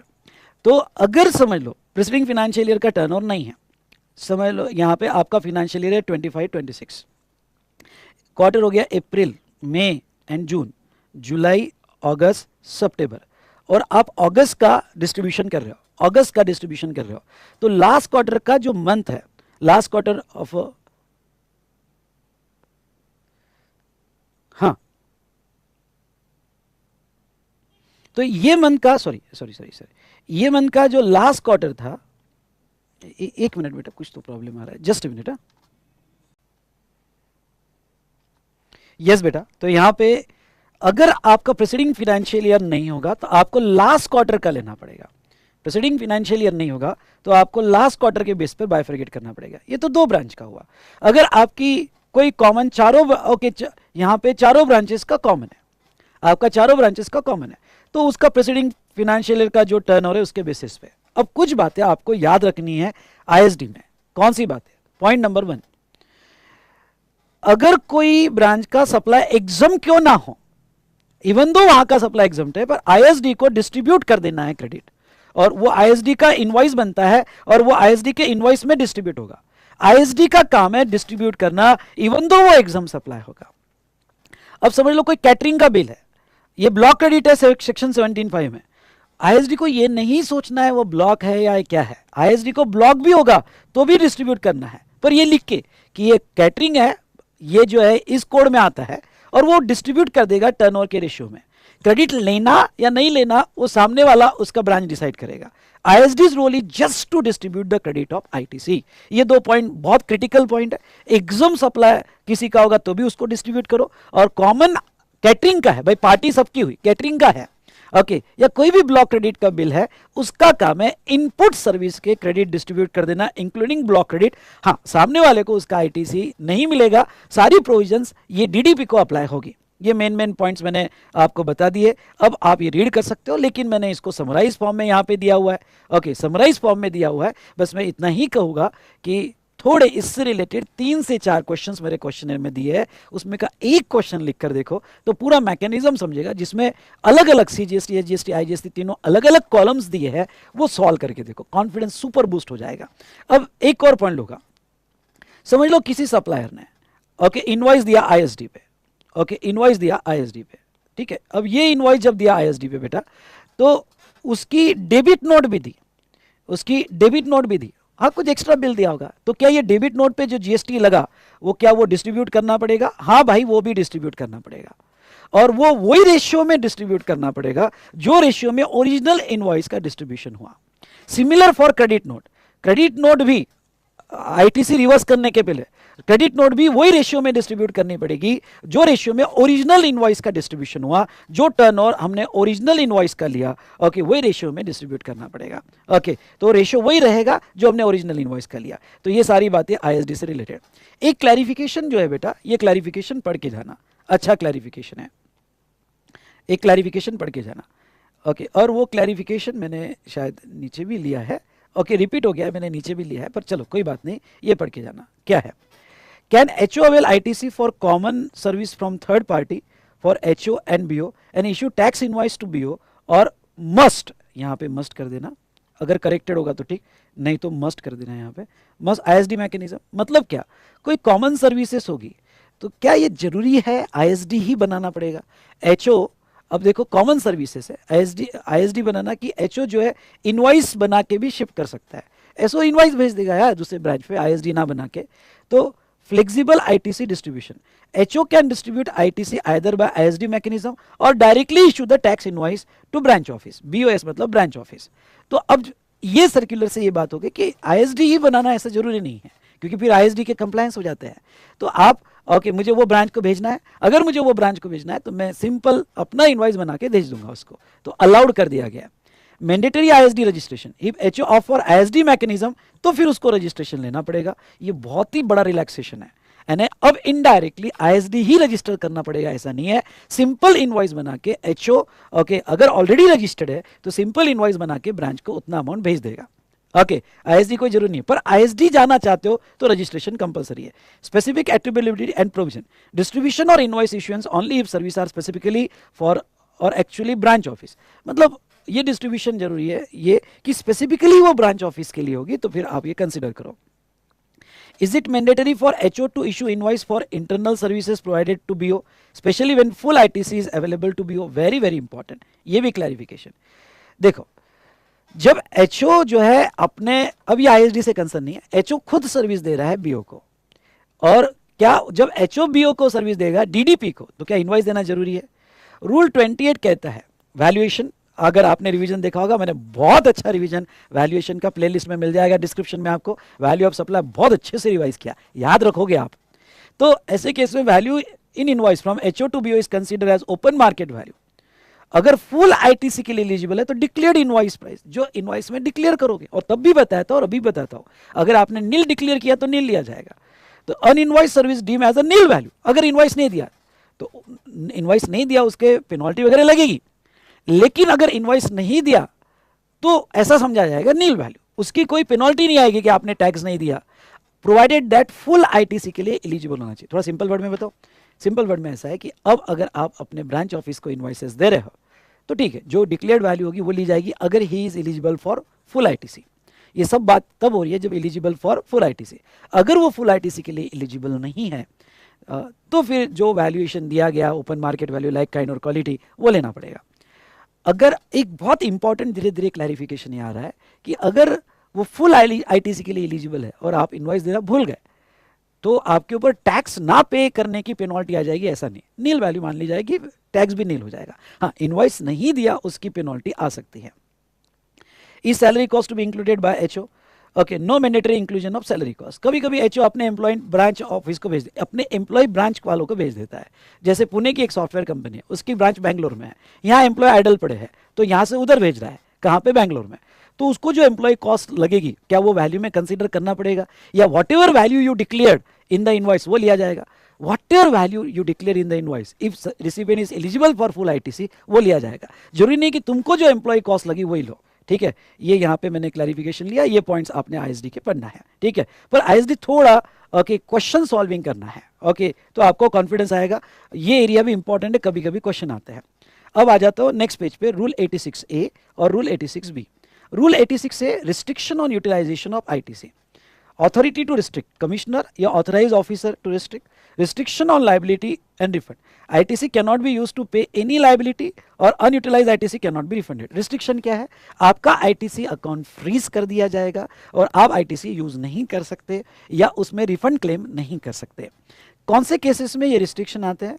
पहला, invalid documents, ITC claim on documents issued by non existence और inactive businessman. अगर ये पता चला कि भाई जो बंदा इनवॉइस दे रहा है सप्लायर वही फेक है तो आपका आईटीसी ब्लॉक कर दिया जाएगा। Person who hasn't paid a tax without receipt of goods और सर्विसेज, आपने क्रेडिट लिया तो आपका आईटीसी ब्लॉक कर दिया जाएगा। Non existence of registered person, जो क्रेडिट ले रहा है, पहला तो सप्लायर के एंगल से, पहला तो सप्लायर के एंगल से, लेकिन जो यहाँ पे क्रेडिट ले रहा है वही फेक है तो नहीं। या lack of valid document, without document position आपने क्रेडिट लिया तो आपका आईटीसी ब्लॉक कर दिया जाएगा और ये रिस्ट्रिक्शन 1 ईयर है, can be lifted if condition change. Now next rule 86B, भाई साहब ये पढ़ के जाना। मतलब क्या? 86B कब लगता है? If applies to RP with a taxable supply exceeds 50 lakh in a month. अगर किसी भी रजिस्टर्ड पर्सन का टैक्सेबल सप्लाई, ओके, अब टैक्सेबल सप्लाई यहाँ पे एक वर्ड ऐड कर देना, आपके बुक में होगा तो ठीक, नहीं तो ऐड कर दो। टैक्सेबल सप्लाई में excluding एग्जम and ZRS, एग्जम and ZRS, ठीक है। अगर आपके किसी पर्टिकुलर मंथ में ऐसा सप्लाई जिसके ऊपर कुछ जीएसटी देना है वो 50 लाख से ज़्यादा हुआ हो तो आपको ये रिस्ट्रिक्शन लग जाएगा, और ये रिस्ट्रिक्शन में आप cannot use the ITC 99% of output tax to discharge output tax liability, cannot use ITC कर देना, ITC balance 99% of output tax, तो उस मंथ का जो आउटपुट टैक्स होगा उसके 99% से ज्यादा आप आईटीसी यूज नहीं कर पाओगे। इवन दो आपके पास एक्सेस बैलेंस पड़ा हुआ है लेकिन आप आईटीसी यूज नहीं कर पाओगे, आउटपुट टैक्स का 99% ही यूज कर पाओगे आप आईटीसी, और आपको रिमेनिंग 1% कैश लेजर से ही देना पड़ेगा इवन दो आपके पास बैलेंस पड़ा हुआ है। पर कुछ केसेस में यहाँ पे ये अप्लीकेबल नहीं होगा। ऐसा जैसे आपने इनकम टैक्स अलग अलग केस में 1 लाख के ऊपर पे किया हुआ in last 2 years, receive more than 1 lakh ITC refund, जेआरएस आईडीएस का, paid more than 1% of tax from e cash ledger, आपने कंटिन्यूस 1% से ज़्यादा टैक्स दिया है या गवर्नमेंट पीएसयू वगैरह होगा तो वो अप्लीकेबल नहीं होगा। तो ये था, बाकी ये सर्कुलर तो रिपीट हो गया, मैंने ऊपर ले लिया है। तो इस तरह से हमने जो है ओके यहाँ पे आईटीसी की कुछ प्रोविजंस यहाँ पे ली।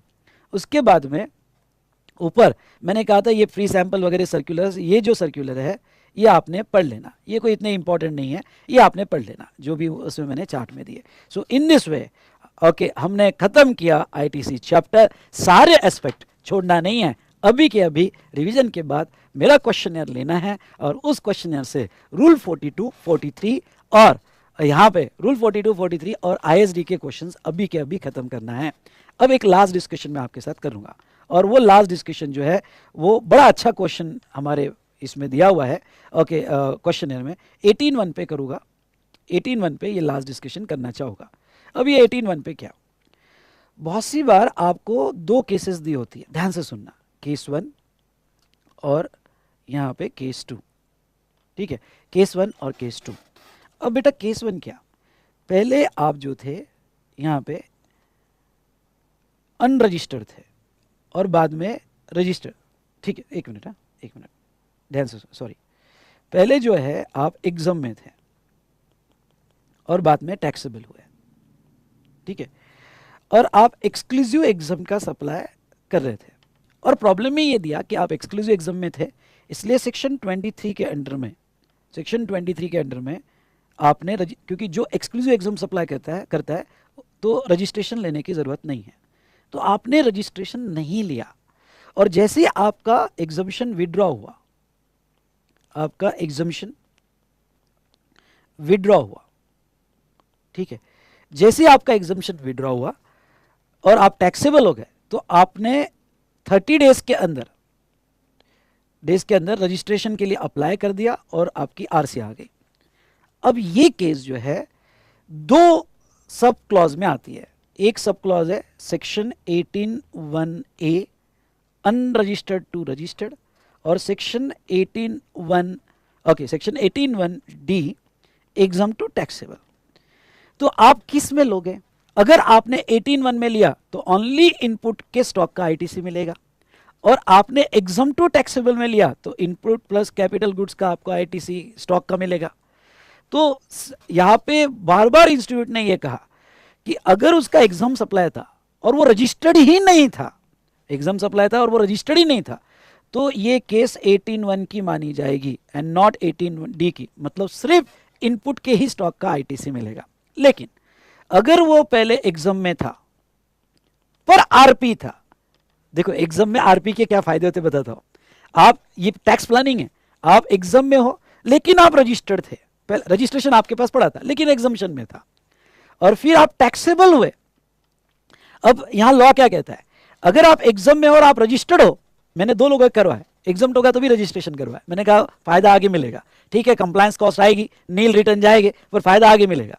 एग्जाम भी है और रजिस्टर्ड भी है और फिर टैक्सेबल हुए, तो फिर अब जब आप स्विच हो गए तब ये 18(1)(d) की केस मानी जाएगी और ये 18(1)(d) की केस अगर मानी जा रही है तो आपको इनपुट प्लस कैपिटल गुड्स दोनों के आईटीसी मिल जाएंगे।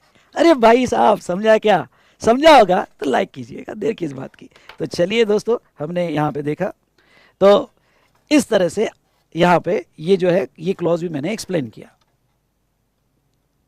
चलो दोस्तों, तो इस तरह से हमारा आईटीसी का रिवीजन आपको अच्छा लगा होगा। सो मैं बस इतना ही कहना चाहूँगा, अच्छा लगा था तो लाइक का बटन दबाइए और कमेंट जरूर दीजिए। कमेंट में मुझे ये बताइए कि आपको रिवीजन कैसी चाहिए। आपकी कमेंट मेरे लिए इंपॉर्टेंट है, वो मुझे मोटिवेट भी करती रहेगी। कुछ रीज़न की वजह से मैं थोड़ा लेक्चर डालने में डिले हो गया, पर पूरी कोशिश करूँगा कि मैं इसके आगे जो भी शेड्यूल दिया हुआ है डिस्क्रिप्शन में, उस शेड्यूल के हिसाब से आपको लेक्चर दूँ, ठीक है। और दोस्तों यहाँ पे डिस्क्रिप्शन में जो टेलीग्राम लिंक दी है वो जरूर आप ज्वाइन कीजिएगा। और अमेंडमेंट्स के बारे में बात करें तो डिस्क्रिप्शन में अमेंडमेंट की भी लिंक दे दी है और दोनों लेक्चर मैंने डाल दिए। अब लेक्चर 01, 02 दो लेक्चर में जीएसटी खत्म हो गया है अमेंडमेंट्स का। तो अमेंडमेंट्स आप डिटेल में देख लीजिएगा, क्योंकि यहाँ जो मैं लूँगा वो समरी फॉर्म में लूँगा। तो अमेंडमेंट्स के लेक्चर अराउंड 6 आवर्स के आसपास होगी, तो वो डिटेल में आपने देख लीजिएगा। तो ये सेशन का आपको बहुत फायदा होगा। So okay, good day, good night to all of you and thank you so much.